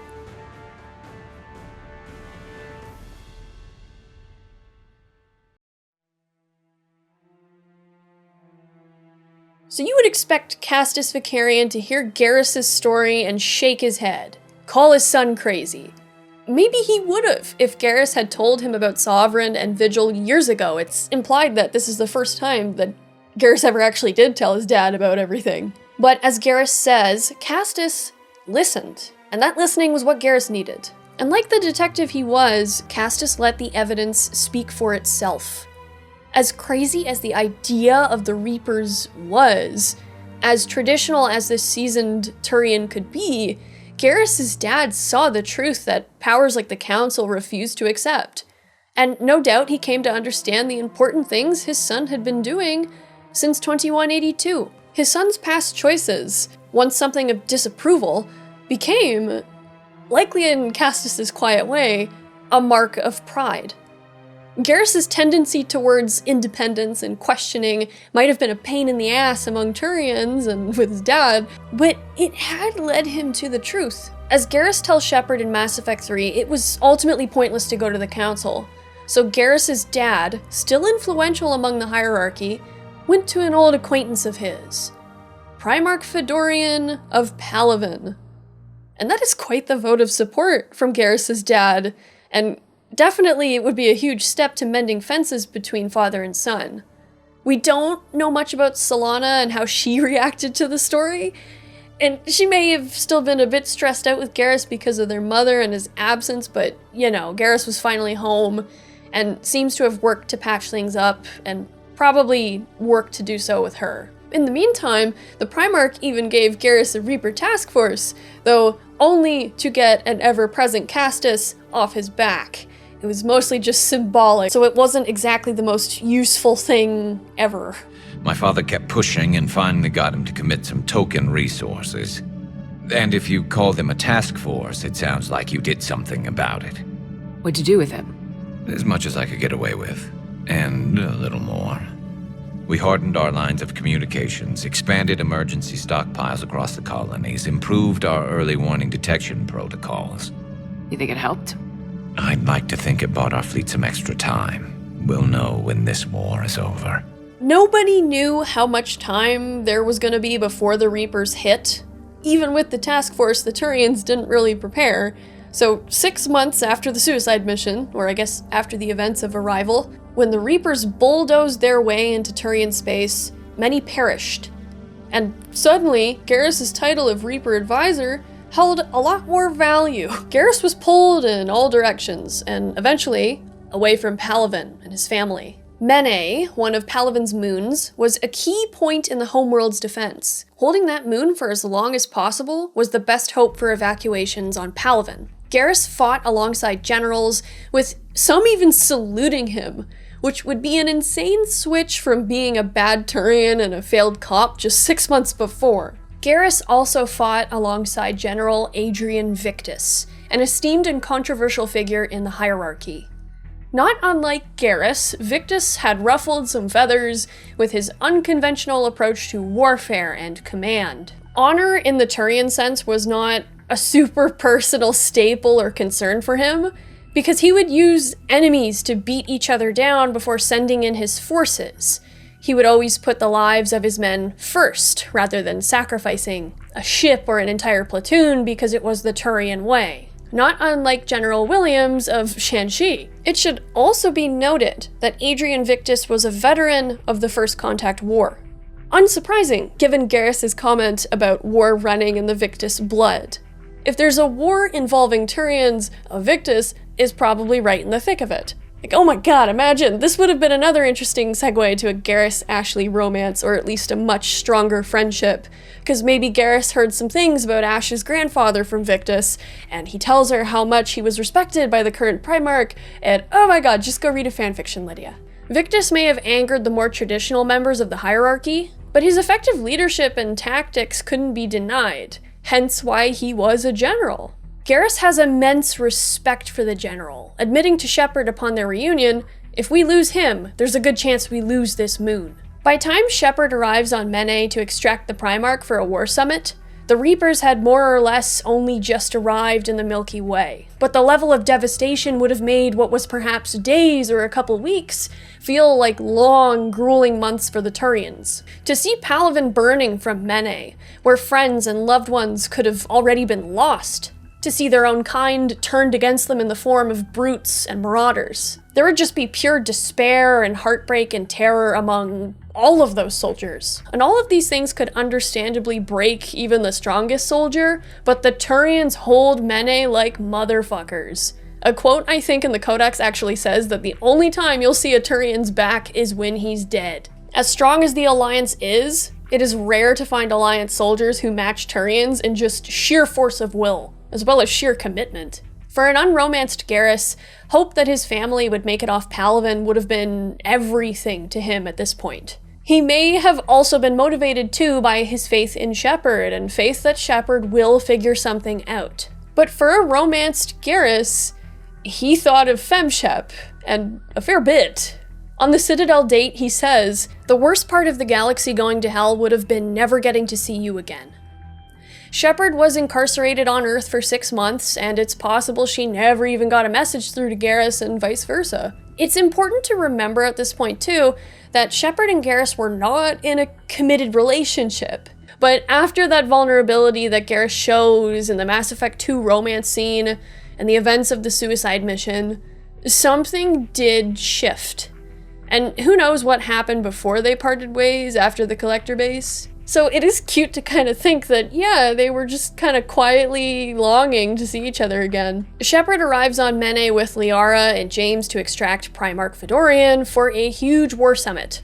Shepard wants to save Earth, but, you know, everyone's got problems. And you know Garrus is on Shepard's mind, romance or not, when you come down to Mene, when you look at what's happening on Palaven. When Shepard looks and sees Palaven burning, they are very stoic about it. But when you think of a femshep who romanced Garrus, you just imagine thinking that this very close friend who's been exponentially becoming something more, they could potentially be dead on that burning planet, or they could be stranded somewhere. They could be on a ship battling the Reapers above, that could be blasted out of the sky in no time.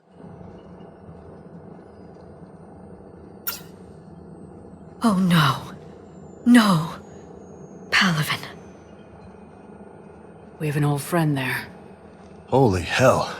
They're getting decimated.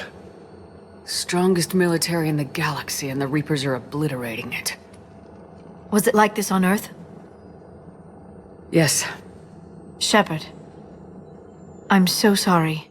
Liara's anguish at Palaven and her concern is kind of a valve for the emotions that Shepard cannot convey, whether you romance Garrus or not. Because as a soldier and a council specter there to rescue this crucial politician, the commander must be just that, commanding in presence and conduct. Mass Effect 3 does a great job, though, of actually showing the emotional toll on Shepard. The cracks in Shepard's resolve do widen as the game goes on, but even though Shepard doesn't say much on the shuttle ride in this early game quest, I don't know, you can still feel the anxiety. It's probably mostly player projected, I know, but still, that is a big part of why Mass Effect works the way it does. And a romanced Garrus, wherever he is and all this mess, is probably pretty much thinking the same way about her, wondering if Shepard's alive. Trying not to think too deeply about it because it will be a major distraction if he lets it take over. And thank the plot armor gods, Garrus appears on the scene, promising to help Shepard find Primarch Victus. Yes, General Victus is now the new Primarch after Fedorian was killed hours earlier. As your partner said, succession is usually simple. But right now, the hierarchy's in chaos. So many dead or MIA. I need someone, I don't care who, as long as they can get us the Turian resources we need. I'm on it, Shepard. We'll find you the Primarch. Garrus! Vakarian, sir. I didn't see you arrive. At ease, General. You're alive. I'm hard to kill. You should know that. To hold Shepard's hand with both hands in front of a general? Whoa. I'm being dramatic for fun, but for all we know, hand-holding could be a huge gesture for Turians. There's a lot of hand-holding in the Garrus romance too, like there's a lot. It's probably just because Bioware didn't know how they'd animate a Turian and a human in most ways, which I get. But it is funny to think that this is the Turian equivalent of, hey, you see this? This is my badass girlfriend. If we're assuming that Turians are stiff affection-wise, then good lord. Garrus really is a rebel. How scandalous. Garrus leads Shepard to Victus, quickly forming a fun sort of banter with James, and they are a great pair. Yeah, like fish in a barrel. What? Old humans say, like fish in a barrel. Pretty extreme, but those were desperate times. They did what they had to. Maybe the Turians have more in common with us than I thought. I don't know if that's a compliment or not. Sure, you want to play this game? What's the matter, Vakarian? You chicken? I don't even know what that is. Though I've heard everything in the galaxy tastes like it. I tracked down this guy, Saren. Stopped him from raising a Geth army and unleashing the Reapers 3 years ago. Doesn't count. You did that with Shepard. You're right. I was with Shepard from the very beginning. That just means you're old. You've been through a lot, Scars. You giving up? Nah, I got more. Just don't like to talk about it. Fair enough. We've all got one of those. Just one, huh? Yeah, not every story has a happy ending. Except there was this one time I teamed up with a Turian named Garrus Vakarian. He was pretty good with a gun, but he thought he was some kind of hotshot. Yeah, I knew this wise-ass Marine named Jimmy Vega. Sounds like a pole dancer on Omega. Always got on my nerves. But the kid was alright. Had guts when it counted. And together they cured the genophage. And stopped Cerberus from taking over the Citadel. And finally kicked the Reapers from this galaxy and into the next. With a little help from their friends. Nah, it was just us. But mostly me. Like, Garrus and James have some of the best banter together on all the missions in Mass Effect. They're always so funny. But despite the helpful levity, you can't ignore the disaster planet side. Damn it. Look at Palaven. That blaze of orange. The big one. That's where I was born. That's rough. You still have family there? My dad. A sister. How bad is it? 3 million lost the first day. 5 the second. He specifically doesn't say his mom, which is why many assume that she's passed away. But Garrus, either way, doesn't hesitate to join Shepard on the Normandy once more. The fight against the Reapers is spearheaded by the Normandy, and as much as he probably hates leaving his homeworld and his unaccounted-for family, Garrus knows he's gotta go. And I will say this, I like that Garrus doesn't ever get into a, I don't want to leave Palaven, did you see how horrible it is down there? Oh my god, it's so bad, is it, sort of thing. And it would be totally reasonable if he did. But that's the big thing that I find really separates Garrus from a lot of the other characters. It's not that he doesn't show grief and frustration about his home or what's happening, it's that he doesn't have that tunnel vision anymore when shit gets bad. He sees beyond himself into the bigger picture, which is a far cry from the Garrus of Mass Effect 1. And if you bring Garrus to Thessia with Liara, he spends a lot of the time kinda trying to keep Liara's head in the game with Shepard. Toward the Reaper! It's a way out of here! You suddenly feeling lucky, Tassoni? No choice! Back on the Normandy after Mene, Garrus nests in the main battery, right after telling even the Primarch. Garrus said he had to attend to the Normandy's weapons systems. Something about calibrations. This sounds like Garrus. Also, when Garrus does get back on the Normandy, and when you meet him again and you ask about his family and you try to reassure him that his family's okay, he says this. How long's it been since you heard from them? Long enough to be worried. I'm sure they're okay. That's the thing about getting old, Shepard. The platitudes get just as old. Pretty soon, blind hope is all we'll have left. And I hate being blind. And I don't know, I just love that line because yes, it is very Garrus, but it's also like, dude, you're like my best friend. Why are you talking to me like this? Like, you could speak to me honestly and plainly here. But it's funny because if your Shepard is a spacer, he'll ask about your mother, but he'll also kind of nervously throw back that same platitude because it's like, oh shit, what do I say? You know what? You're right. I wish that more people asked about Shepard's mom, and I wish that more people asked about Garrus's family. And from this point on, if you're playing on Insanity, you will never take Garrus out of your party, equip him with a Typhoon, max level him up for all that bonus weapon damage, and you have a Reaper Doomsday device against the Reapers. Garrus shoots Harbinger. Harbinger dies. Reapers fall over. Garrus wins. I wish. Garrus continues to serve as a Reaper advisor, and there's an implication, at least from Shepard's poking, that Garrus is pretty high up in the Turian hierarchy. The idea of political power is not something Garrus is thrilled about, and given how uncomfortable he is by the idea of him becoming a Primarch someday, you kind of wonder how close he actually is, because it seems like it might legit be a real thing he's genuinely disturbed by. As a friend, Garrus is kind of like Shepard's XO. When Shepard's resting after Tuchanka, he takes over the reins for them. His absence here is really felt if he dies in 2, which, like, oh my god, I don't know how you'd make it this far. I'll start managing Turian support right away, Shepard. You must be exhausted. Morden dying, it can't be easy. I'll sleep when I'm dead. We both know you need a clear head to win a war. There's no room for mistakes here. You should catch some shut-eye. Besides, I know where you sleep. We'll wake you if anything comes up. If you insist. Garrus connects with a lot of the crew as well, like Joker, James, Ensign Copeland, Liara, Tally. Even Javik comes to the lounge to talk shop with Garrus and Copeland, which is one of the rare times Javik ever emerges from his little hidey hole. Garrus seems to do the rounds much like Shepard, and he really seems to have come a long way from the regrets he has with Omega. I do wonder if for Garrus, he's been able to shift his perspective on his past mistakes, on areas where maybe he wasn't as strong, from being a mark that he shouldn't even bother to lead, to instead viewing these things as just a normal thing. The best leaders recognize their own weaknesses, but they also recognize that those weaknesses don't take away from their strengths. It's just great seeing how Garrus is with the Normandy crew, and how he is with Shepard in the field, because being a leader is a super collaborative thing. And it really seems like Garrus is taking on that mantle of being the extra support for Shepard. What do you call it when a Turian gets killed by a horrible spiky monster? Friendly fire. Come on, that one goes back to Shang-Chi. You gotta respect the classics. How many humans does it take to activate a dormant mass relay?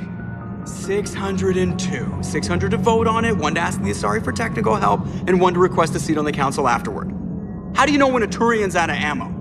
He switches to the stick up his ass as a backup weapon. Why does the Alliance hire pilots with brittle bone disease? You're shitting me! The Turian military has one about me? Oh, absolutely. I heard it myself from a private back on Palaven. Alright, why does the Alliance hire pilots with brittle bone disease? So their Marines can beat someone in hand-to-hand drills. Damn, you need to tell James that one. Hey, what's the hardest part about treating a Turian who took a rocket to one side of his face? Figuring out which side took the rocket.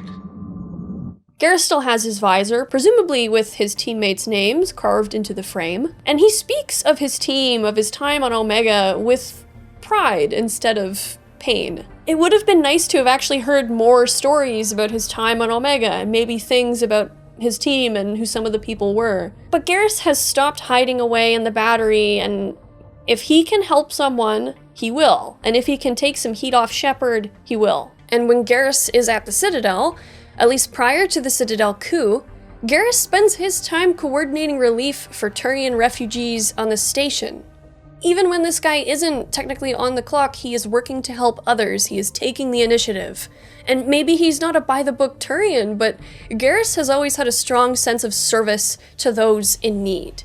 Another thing, too, that adds to Garrus's integral role aboard the Normandy is that pretty much every squad mate can shoot Kaidan or Ashley if Shepard hesitates at the Citadel coup. But Garrus, and I actually believe Liara, are the only two who really have much to say about it afterwards, especially if they were the ones to pull the trigger. No matter how that quest goes, Garrus will always be found by the Normandy Memorial Wall, having a moment. And he'll directly address his role in shooting the Vermeer survivor. Also, with this scene, I can't help but wonder if he looks at those blank spots on the memorial wall and thinks of his team. Garrus killing Ashley or Kaidan is almost kind of a callback to Sidonis, or the close call. And sure, there was a betrayal to hasten the killing blow with Sidonis, but it's fitting that Garrus is thinking very deeply about such a decision of shooting someone who was once a friend. I do think that's why he's always at the wall after this mission. Garrus also becomes a confidant in a way for Shepard, no matter what path you choose with him. He's the only person on the Normandy that Shepard can admit the Saleon attempt to sabotage the genophage. Shepard can also admit to a suspicious Garrus that they did sabotage the cure, and therein reveal what went down with Rex. And Garrus isn't celebrating what happened to Rex, but he doesn't blame Shepard. Garrus laments the ruthless calculus of war. Sacrifice 5 million people here to save 10 million people over there. It seems like Garrus understands the big choices that Shepard is making more than any other squad mate, because he himself is making those choices for his own people. And it seems with Shepard and Garrus, they both have to kind of force themselves to detach themselves emotionally from their decisions, or else it would eat them up. But, you know, in a conversation like this, you can kind of see that both of them it's taking a toll, but they're managing, they're pushing through. And I think having Garrus there and Shepard there for each other just to simply understand the complexity of these choices. Like, that is why Garrus is not super judgy or critical of Shepard's choices in this war. He gets it. And I think that is very important for Shepard's sanity. I just had to make a tough call with the Primarch. He said our fleets are being decimated, so I advised him to cease all offensive operations against the Reapers. A full retreat? The only way to save Palaven now is to hold our ships back for the Crucible. But if I'm wrong, then a lot of other Turian families won't be as lucky as mine. That's a hell of a gamble. No other options? If there are, I can't see them. It all comes down to the Crucible now. And ruthless calculus. How are you holding up, Shepard? This all has to be taking a toll. There's only so much fight in a person. Only so much death you can take before a certain Turian with no romantic skills to speak of tries to cheer you up. Cheer? Coming from you? Mood swings. Don't worry. We'll get through this. We always do. There's death everywhere, and it's like you can't avoid it. This is something that the black and white morality of Garrus from before would have probably actually struggled with, no matter how much he thought he could handle breaking some rules and cutting corners. Omega kind of prepared him for this. The only time that I can recall that I have found, I don't have footage of it myself because I can never play through that storyline again. The only time that I am aware of that Garrus ever gives Shepard shit, and even then, he really holds back, is if you choose the Geth over the Quarians, which leads to Tally's death, should she have survived Mass Effect 2. Even aside from the fact that Garrus may have had some strong feelings for Tally at this point, Garrus is clearly not glad to be working with AIs who just atomized 17 million people. He tells Shepard he's gonna need some time. Even then, though, Garrus still sticks with Shepard. But there is a seemingly trivial moment that is actually super important for their friendship, as it does affect friendly Shepard and Garrus's final goodbye. At the friendly version of the Citadel shooting match, Garrus wants to prove, once and for all, who's the better shot. And there is, even with their good friendship, some good-natured rivalry between the two. It kind of makes sense at this point because Garrus really is on the same footing as Shepard. They're more equal now than they've ever been. But Garrus has his pride in two major areas, shooting things with guns and calibrating said guns. We already know Garrus is the superior calibrator, but he just wants to prove that he is the best shot. Something to go his way. Just once. And you can make that shot and kind of deflate him a bit. He'll make a bit of a joke in the extended cut goodbye to his best friend that they always were the better shot. He's not actually super bothered, but he does remember this moment. And it probably is a little annoying that's like, oh yeah, Shepard's the best. Again. The curse of being best friends with the protagonist. So I always miss on purpose, but I like to pretend that my Shepard is actually legit missing because she's almost always a vanguard, not a sniper. And yeah, it's worth it for just this one moment.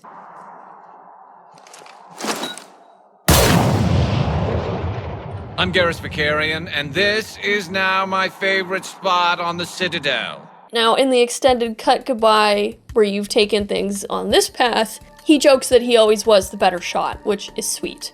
That moment really did mean something to him, and he really does consider Shepard a great friend and a respectable comrade. Like, really, the only way Garrus isn't there, supporting Shepard, is if he died for Shepard's cause in the second game. He's even there doing this if you didn't recruit him in 1. His goodbye before the final push is still him saying he's gonna buy you drinks in heaven if it all goes to shit and they both die. The Garrus-Shepard friendship is made doubly impactful when you consider the Turian human history and the tensions that have lingered since the First Contact War. The first Normandy showed the amazing things that cooperation can accomplish, especially between two people who didn't have the best start. That Garrus and Shepard fight side by side, all the way, best friends who wholly trust one another to save the galaxy, a Turian and a human, is an even stronger proof to that powerful truth.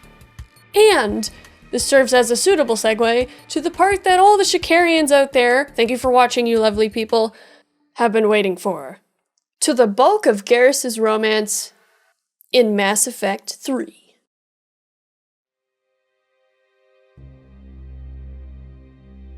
Dr. Chakwas says that she offered to remove Garrus' scars, revealing that he said thanks, but no thanks. She actually chuckles and says that she thinks he actually likes them. And yes, Garrus with a romance femshep even jokes about getting more scars to keep her happy. And that is kind of how their romance kicks off in Mass Effect 3. It's still cheeky, it's still friendly. It's not quite heated up yet, but you can tell it's fluffy. There's affection between the two and tenderness, there's fondness. It is a slow burn. His comfort with his scars corresponds with how comfortable he is with his trauma, and how comfortable he is also growing with vulnerability. With Shepard's help in Mass Effect 2, as well as his own work with the Turian hierarchy in the last 6 months, Garrus has stopped seeing himself as a marked failure. Rather, he is his scars. What he has experienced has made him into who he is, and he's grown tenfold as a person. And I really like that his growth is separate from the relationship with Shepard, because one of the highlights of their relationship is that they are separate people who grow alongside each other, but who always are able to lean on one another for support. And they need a lot of support throughout this war. There is a sense of safety that comes with the Garrus romance for your femshep. And I'm not saying that the other romances don't also have a sensation of safety and comfort for Shepard, but there's just something about Garrus, this guy who embodies a far more classic yet evolved kind of masculinity. Also, be totally vulnerable and sweet and dorky with those he cares about. Like, yes, he's like, I don't know if I'm good at this, but he still tries his best. And the other thing too is that Garrus does visibly care about a lot of people. He doesn't view that open side of his vulnerability as a weakness. He is kind and sincere. I think that Garrus is best described as a strength that serves and protects, but never dominates. He's not authoritative. He's accountable, responsible. He is loyal, not possessive. And I do love to see this big tough man also love this big tough woman, and not see it as unique because she's a woman that she is this way. For him, as a Turian, where it's implied that the sexes are basically equal even in the front lines of combat, this is just normal for him.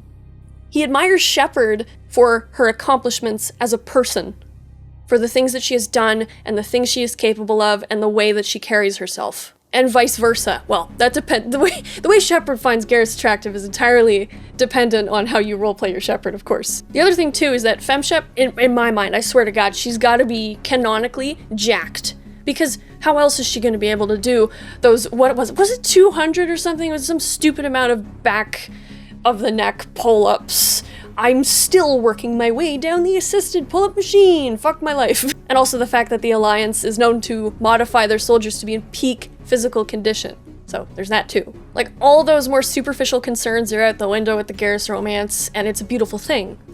Even the concerns about the physical attraction side between these two are kind of out the window. Like, and the other layer of that too is that even, you know, any insecurities about how they look is kind of out the window from the get-go, because they are aliens. Shepard legit jokes about Garrus being ugly, and Turians probably joke the same way about humans. And if anything, it seems that the physical attraction between the two grows, especially on Garrus's behalf, as his feelings grow for Shepard. Like, it's just sweet that it goes from Garrus saying he doesn't have a fetish for humans in Mass Effect 2 to this in the Citadel DLC. Looking good, Shepard. I did the best I could without a carapace or a crest. Your best has my mandible on the floor. Damn! To borrow a phrase from Vega, you looked smokin' in that dress, Shepard. You got some looks. So did I, though the ones directed at me said, how did a Turian like that get a girl like her? And if I know. Shepard, I know I don't say this enough, but I love your hair. And I'm pretty damn partial to the rest of you, too. Like, it is a beautiful thing, because, like, I and a lot of other people out there, I know this, physical attraction is kind of, like, not there until you get to know a person and you see that they're not a piece of shit. It's just like, I just love to see it in this romance, too. Even though the context is very different, but still, it's very heartwarming. So Garrus's romance restarts after Mene, when you can rekindle in the main battery. And it is a very fluffy reunion, again, cheeky, friendly, but there's something, there's something slowly burning there between the two, you can tell. And there's this implication, too, that Garrus has been thinking about FemShep for quite some time, because he pulls out that alcohol, the good stuff that he can afford for his girl now. And, maybe he just bought that from a hidden requisitions officer on the ship that we never hear about or meet. Or maybe he saw it when he was at home and was like, oh, I would like to have a better date with Shepard someday, if she wants that. And he's been lugging this around, which is entirely believable because for him, for Garrus, and it seems for Turians in general, they are very actions over words kind of people. It is sweet to think that Garrus has been toting around this bottle of alcohol that they could both drink with the hope of seeing Shepard again and having another little date. As the game goes on, we do see their emotional bond deepening. Garrus and Shepard both serve as ports in the storm for one another. And, well, definitely in Mass Effect 2, Shepard was the supporter for Garrus as he was emotionally trying to reassemble and repair himself. In Mass Effect 3, you really see Garrus providing that role for FemShep. I think of that line that Dr. Chakwas said in Mass Effect 2 when she was drunk, when she said, Shepard, our immovable center. But now, in the middle of this war, Garrus is kind of her emotional center. And this is because he largely understands better than, I would say, everybody else on the ship, what Shepard is going through. Shepard has lives of billions resting on her shoulders, and she has all this information flung at her every day. Orders, things to do, paperwork, reports. This disaster going on over here, followed by this one and this one and this one. It never stops. It is a shit show. It is an information overload. But when she goes to talk to Garrus, there almost seems to be like a simplification of things when they talk. That is how Garrus comforts Shepard. For instance, this line. Don't worry. We'll get through this. We always do. It sounds like such a platitude, which is funny, given what Garrus says in his first conversation about platitudes from earlier. But those platitudes, and how simple they are and how sweet they are. Here Garrus is, a place where FemShep can go to just recharge her hope meter. That's a really difficult job, and that is a huge thing for her. Mass Effect 3 does a really interesting job at showing how the war is taking a toll on Shepard. And it's just sweet that Garrus, who seems to understand her better than most, can serve as a huge emotional support for her. And she for him, too. I am upset that there's not more FemShep could do for Garrus or comfort Garrus about his family. Like, what the fuck? How could we walk in and hear that transmission from his dad? Dad?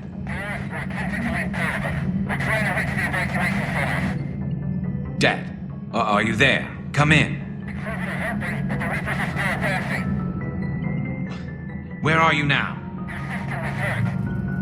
Hurt? How bad? Dad, you have to get out of there.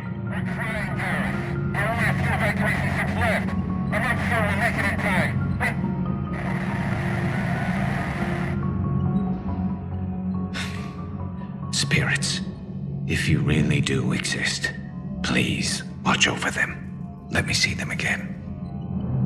And not have like a proper conversation with him, even if it's just romance exclusive. Like, I don't know, I'm just, Bioware, what the heck? I have to hold myself back a bit too with getting too like, I wish the romances were like this, because this game is from 2012. It walked so games like Cyberpunk and Baldur's Gate, etc., could jog/run with their romances. So I'm kind of holding myself back from getting too deep into that category of things I wish were a thing. However, Garrus, being actions over words, tries so fucking hard. He does. He really does. And it is so sweet. He's dorky and he tries his best to research human customs and human dating and everything to woo Shepard.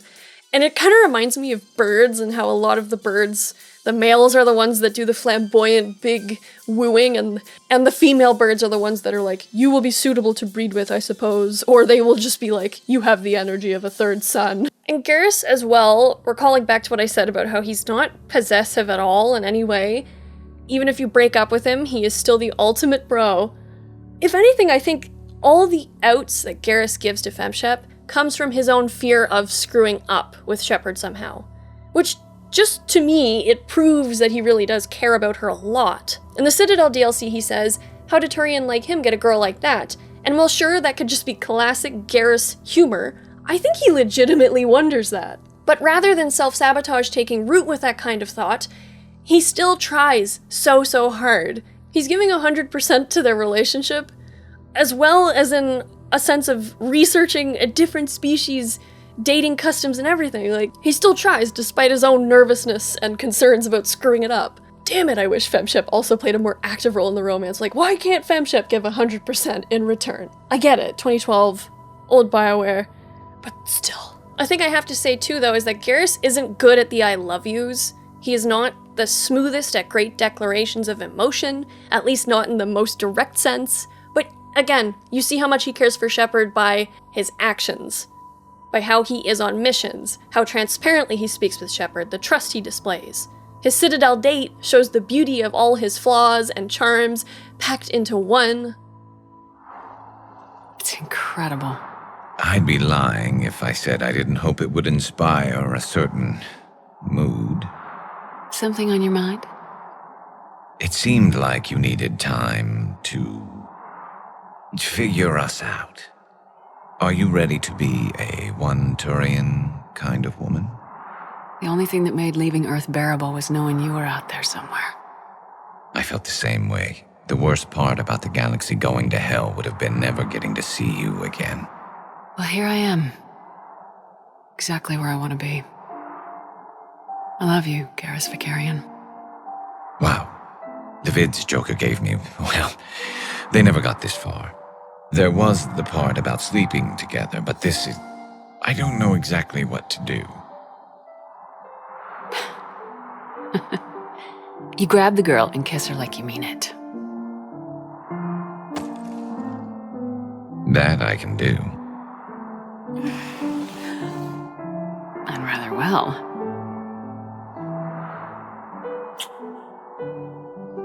Now, before we head back, there is one thing we're going to settle, once and for all. I'm not saying you don't know how to handle a gun, just saying some of us know how to make it dance. So, let's find out who's really the best shot. There are a few people in the galaxy who've seen me in action, Garrus. They seemed impressed. Yeah, but I've actually seen you dance, Shepard. No comment. A few moments later.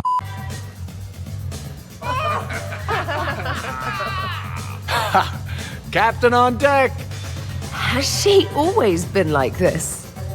Shepard is saving the galaxy. You have to forgive a few eccentricities.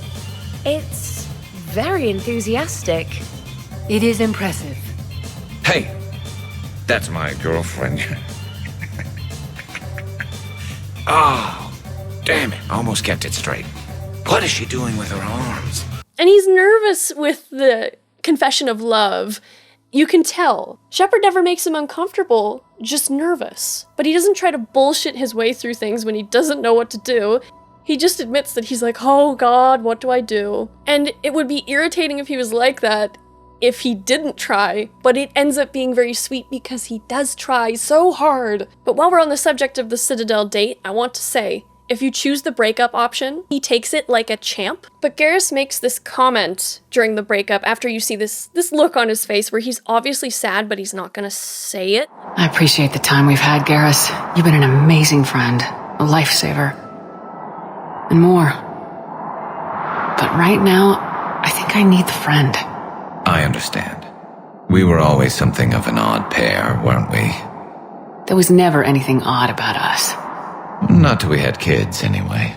Him joking about having kids during the breakup, take a look at what he says at the final romance goodbye on Earth. Shepard. So I guess this is... Just like old times.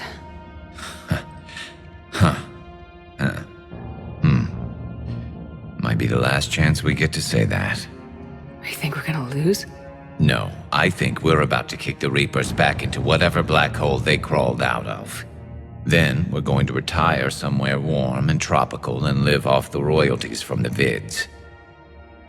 Maybe even find out what a Turian human baby looks like. So, Garrus, definitely, I feel like it's certain that he had very deep feelings, has deep feelings for FemShep by this point, and he's been thinking about a future with her long before this date, and he could have been thinking about that when he was back on Palaven. And based on the wine, we know he was probably thinking about her back home. Or at the very least, he was thinking about her as soon as he got back on the ship getting that alcohol. Speaking of his sense of humor, which is a double-edged sword, it makes FemShep laugh, and it is such a rare thing to hear FemShep laugh in Mass Effect 3, and most of the time, like, the smirks or the smiles or the laughs, they do come from Garrus. Speaking of Garrus's humor, however, Garrus uses humor a lot, both to lighten the mood, but also to smooth over a less than pleasant situation. It's similar to Tally's talking a lot when she's nervous. Humor is Garrus's defense mechanism. And I'm not interested in romanticizing Garrus's nerves to a ridiculous extent or anything. Like, for sure, it can come off as endearing and funny, but it is a legit problem that Garrus has to work through throughout his romance. There is growth there. Garrus is noted by a lot of people in the fandom as being the love interest who, before the extended cut, never said, "I love you" to Shepard.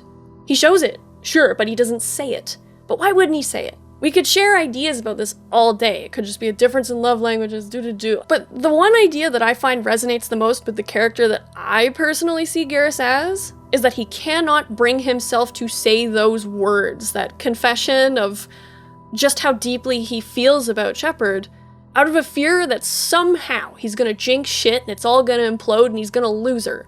And I don't even mean Shepard's gonna dump him. I feel like he's concerned that as soon as he says, "I love you," Shepard's gonna go out and get killed right after, and he will be unable to do anything about it. And for sure, it's illogical, but it's not crazy to understand his fear. It says a lot that Garrus will recognize every other horror of this war. Zombies, slaughter, mass extinction, massive hulking death god robots, sacrifice, how his decisions all lead to death and more death. But losing the woman he loves? The idea of losing Shepard is one that he can't even consider in even the slightest way. It's stupid, but you get it because it is so humanly stupid. Recall, Garrus likes to expect the worst. That way, there's a chance he might be pleasantly surprised. Even in Mass Effect 2, Garrus jokes about how the Collectors killed Shepard once, and all it did was piss her off. But now, with the full force of the Reapers, both characters, whether they admit it or not, have to see the sliver of likelihood that both of them will survive this war.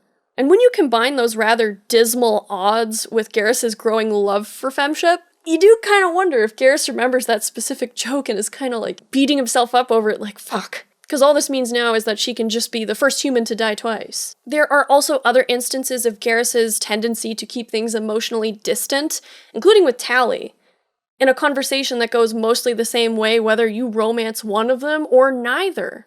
Have you ever noticed that I carry a sniper rifle? You're the one who likes things at short range. And you prefer to keep everything at a distance. From husks? Absolutely. It's not unlike his dad in a way. Castus was the one who taught Garrus how to shoot, from what we know. He's the reason Garrus is a sniper. And as much as Garrus maybe wanted to turn out differently from his dad, it seems one thing is shared between the Vakarian men. They both like to keep things at a distance. And you know, Garrus, in his romance with Tally, does still come to the same conclusion, that he can't just keep holding back his feelings. Loving someone might open you up to pain, but what else are you fighting to protect in this doomsday war, you know? And also important side note, Garrus admits and apologizes for how wrong he was about Tally and her people, and how he regrets how much of an ass that he was back when they were going after Saren, which shows a whole lot of growth in a relatively short amount of time. And you know, Garrus's big romance moment is that one Citadel date, but I also want to talk about the Citadel DLC date. And of course this DLC is fan service to the nines, it's a lot of fun, but Garrus's Tango with a romance, Shepard.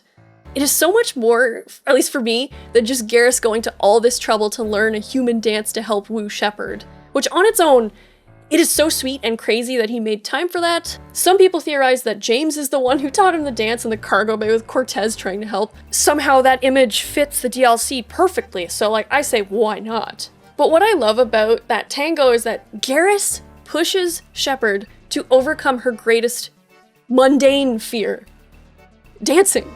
And it sounds so funny and stupid, but he legit leads her through something that personally she is so shy and embarrassed about. And he succeeds! Shepard dances, he makes her dance. And for a lady who's always leading, it's nice that she has someone she trusts to lead her like that. And I just love that their romance really seems to prioritize individual growth while being supported and encouraged by their trusted partner in that journey, and I just love that. The other thing too about the Garrus romance is that there's a very important presence of a sense of choice, of agency. And it's not just because Garrus gives Shepard so many outs, but it's in part because the romance really does feel like a I choose you, always sort of bond. It feels very stable and organic and secure. Liara's romance is the other big one for FemShep. Trainers as well, and I do prefer Trainers over Liara's. But for me, Liara's really has that written in the stars vibe, and that's not a bad thing. Like, if you're into that, she's a great romance option for that kind of thing. Very emotionally intense. But with Liara, I cannot shake the feeling that the writers really want you to be with Liara. It drives me nuts. But Garrus's romance feels, again, organic, slow, stable. It's not as emotionally expressive as Liara's, as Garrus is more muted. But again, Garrus's major appeal is that he is constantly there, and the romance enhances what is already, without romancing him, a wonderful friendship. Garrus really does feel like a stalwart support.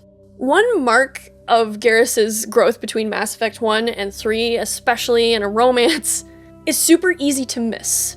If you remember the quest for the consort, where you have to convince the Turian general Septimus Uraka to stop spreading lies about the consort, just because he was upset that she wouldn't take things beyond the client level, Garrus says this. I've seen a lot of horrible things in my days, and there's only one woman in this damn galaxy that helps me forget it. This is pathetic. What could a woman do to put you in this state? After the Leviathan mission where you rescue Anne Bryson, this is what Garrus says post-op. Shepard, I admit I was worried about you on that dig site. Things got pretty hectic. Not used to feeling like that, you know. That's what love does. Turns a guy like me into a nervous wreck with something to lose and the aim to make sure he doesn't. Nobody better hurt you, is all I'm saying. But it's so funny to see that this is how far he's come. Even Garrus' concern after Shepard returns with the diving mech in the last Leviathan mission. Like, I know that could be any squad mate who rescues Shepard, but there is added special romance dialogue that goes with this mission.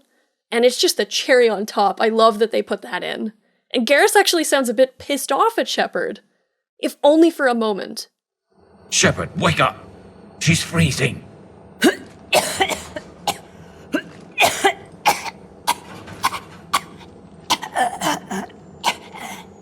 You okay?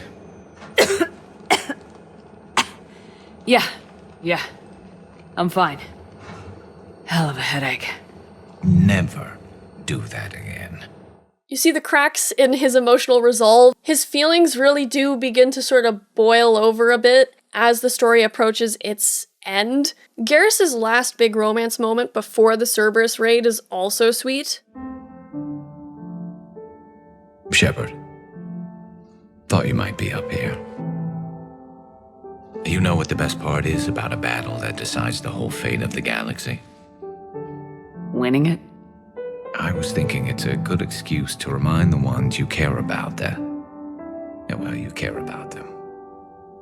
Want some company? You read my mind. Guess I'm getting pretty good at this, but some more practice wouldn't hurt.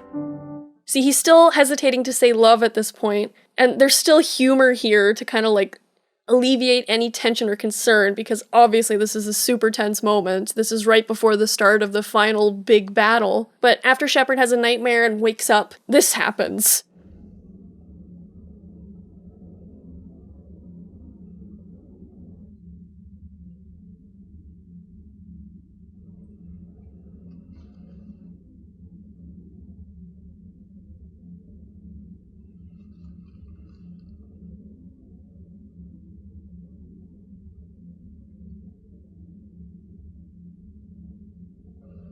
Bad dream?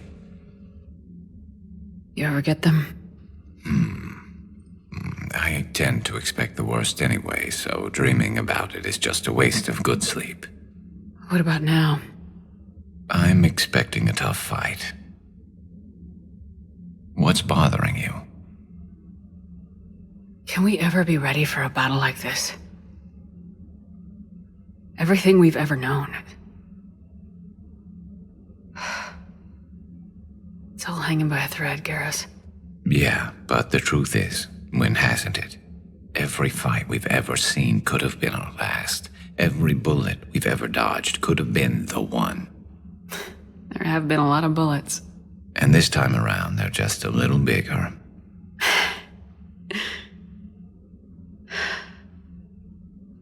I don't know what I'd do without you.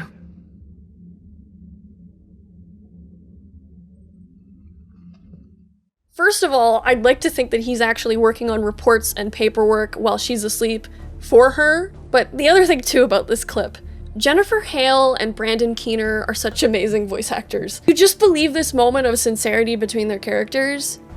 And the thing about Garrus here, he doesn't treat Shepard like she is unstoppable. He doesn't encourage her by saying, "You're Commander Shepard, you got this, you can't fail, you'll do it." He breaks things down for her here, trying to reframe things so she can function before the most tense battle yet. Because he knows this shit is hard and that Shepard, like him, is just a soldier crushed beneath circumstance, and in FemShep's case, her own ability to succeed. FemShep is a victim of her own success. And yeah, really, what would she do without him? And the way that he sees her as just who she is, as a person. In Mass Effect 2, it was Shepard comforting Garrus, showing him, in her way, just who she saw, the person that he couldn't see himself. She was a light in a very dark time for him, concerned, caring, gentle, and honest with him.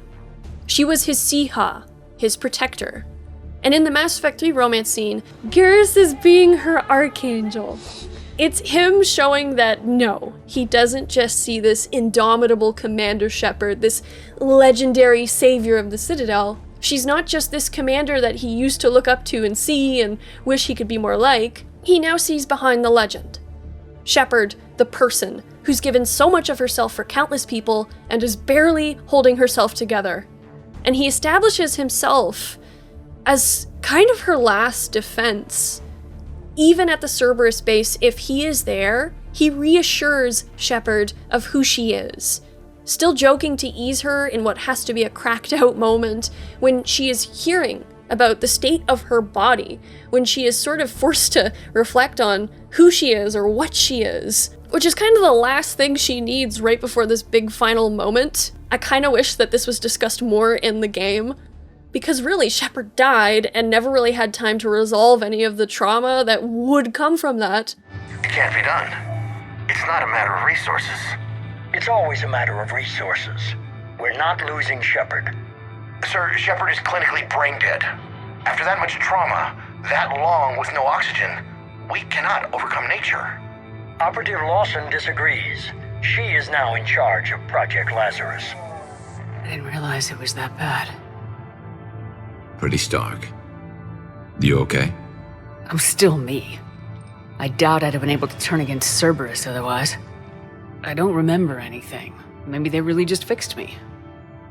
Or maybe I'm just a high-tech VI that thinks it's Commander Shepard.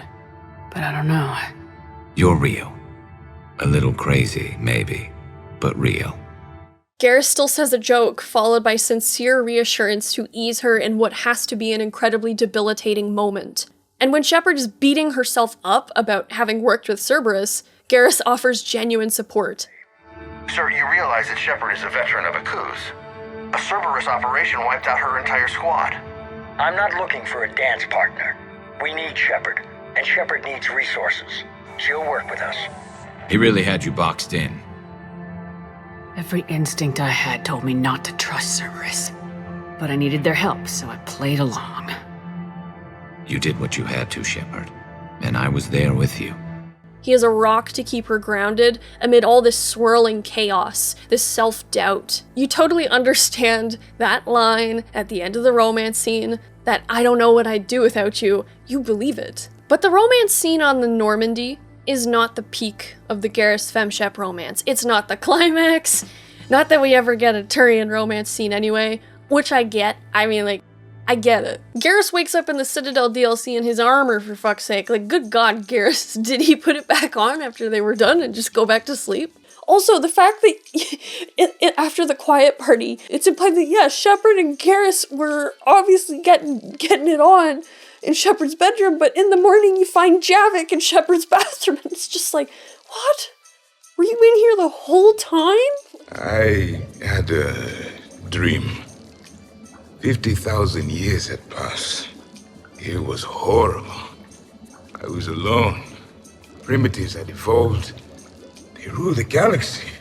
No, the peak of the FemShep Garrus romance is the final goodbye on Earth. Recall what Garrus said in Mass Effect 2 about always expecting the worst. Garrus doesn't hope. Again, it's that defense mechanism. Sure, this works to help protect yourself when shit goes sideways. It makes sense that this is how he is after Omega, but in that goodbye before they head to No Man's Land, Maybe even find out what a Turian human baby looks like. I'm game, though I think adoption's a better idea. Biology may not cooperate. Huh. I suppose there will be a lot of little Krogan around soon. We just have to beat the Reapers first. Garrus is hoping. In a way, he's promising, even though he knows it's likely in vain, that future.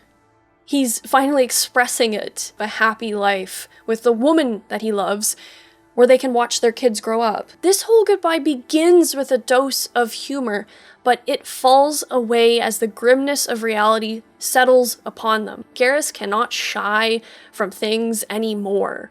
The permanence of death is in the air. Shepard knows it, and he knows it. James told me there's an old saying here on Earth. May you be in heaven half an hour before the devil knows you're dead. Not sure if Turian heaven is the same as yours, but if this thing goes sideways and we both end up there, meet me at the bar. I'm buying. Shepard and Vakarian storming heaven. I guess there are worse ways this could end. But maybe some other day. And Shepard, forgive the insubordination, but your boyfriend has an order for you. Come back alive. It'd be an awfully empty galaxy without you.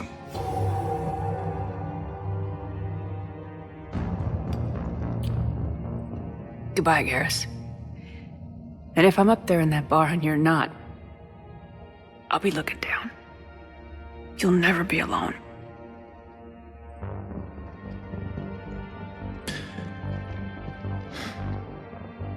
Never. Oh my god. It just feels so organic to see these two at this point together. It was a love that neither of them expected when they first met, that the two have come to cherish. Garrus not even being able to say never directly to her. The fact that the camera lingers on him while Shepard walks out of earshot, and Garrus is like right on the borderline of being able to say those words, but in the extended cut goodbye, which, you know, is basically now base game for Legendary Edition, that is the final goodbye. That is the big emotional moment, and it hurts so bad. Garrus, for friendship Shepard, has always been there at his buddy's side. Ready to dive into hell, he is a true comrade in arms, ready to die by the side of his best friend for the good of the galaxy. But romanced Garrus? Remember how I mentioned that I see Garrus as taking on the role of Shepard's final line of defense, that last shield. Garrus cannot provide that role now. And that is, I think, his worst nightmare. Being taken away from her right now, right here, and not being able to protect her. Because he knows, just like how she was protecting him from himself in 2, that she would, given the right reasons, 100% sacrifice herself for the good of the galaxy, even renegade Shepard. Garrus cannot stop her, or take her place, because you know that even with a friendship Shepard, if he'd gone up in the beam, he probably would have argued over sacrificing himself instead of Shepard. Every other game and every other battle he has been there, every other suicide mission, but not this one. Because here, Shepard is alone, after that last whispered, never. Here, take it. Shepard. You gotta get out of here. And you've gotta be kidding me. Don't argue, Garrus. We're in this till the end. No matter what happens here, you know I love you. I always will. Shepard, I love you too.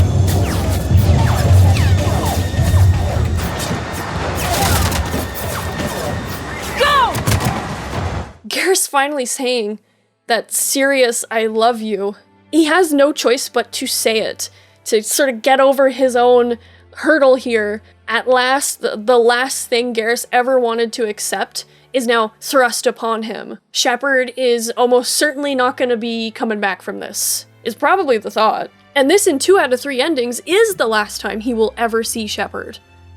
And he damn well better say he loves her. It's time to deal with yourself, Vakarian. You better tell her those words. And as for the endings, I always choose Destroy. It's the only acceptable one for me, not even just because it's the only one where Shepard likely survives with that post-credit breath. I don't really care for Synthesis, because I don't like the idea of forcing people without their consent into a state of being that they know nothing about.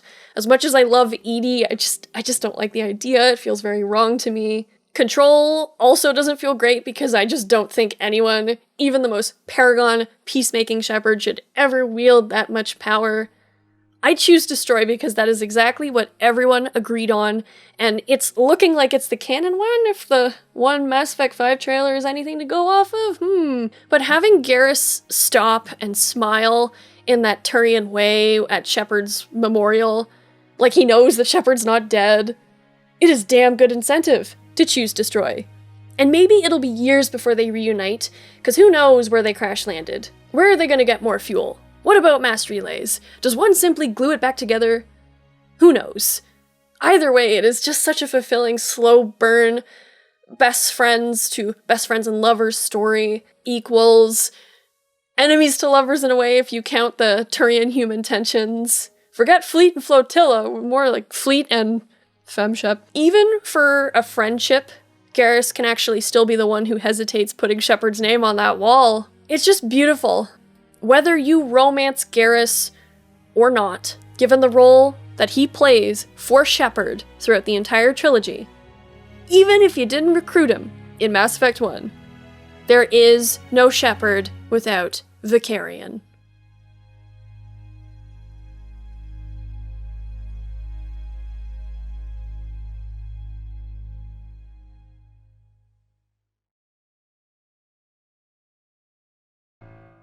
Guys, thank you.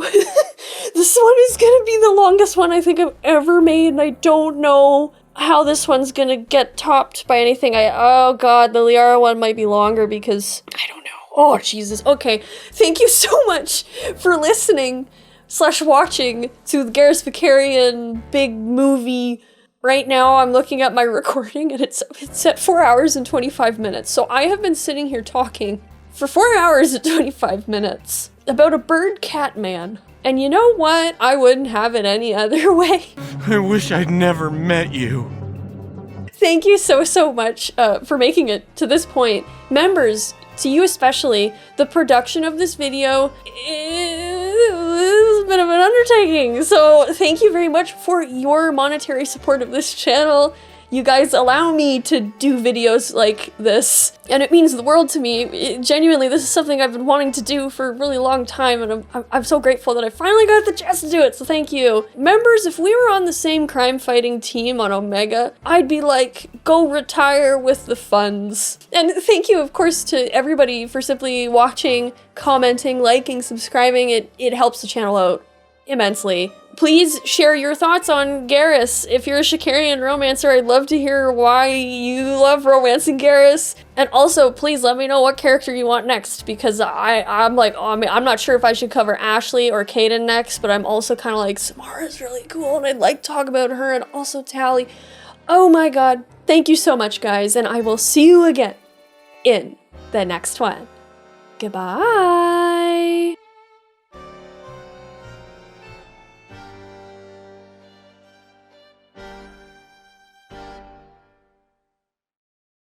Can it wait for a bit? I'm in the middle of some calibrations.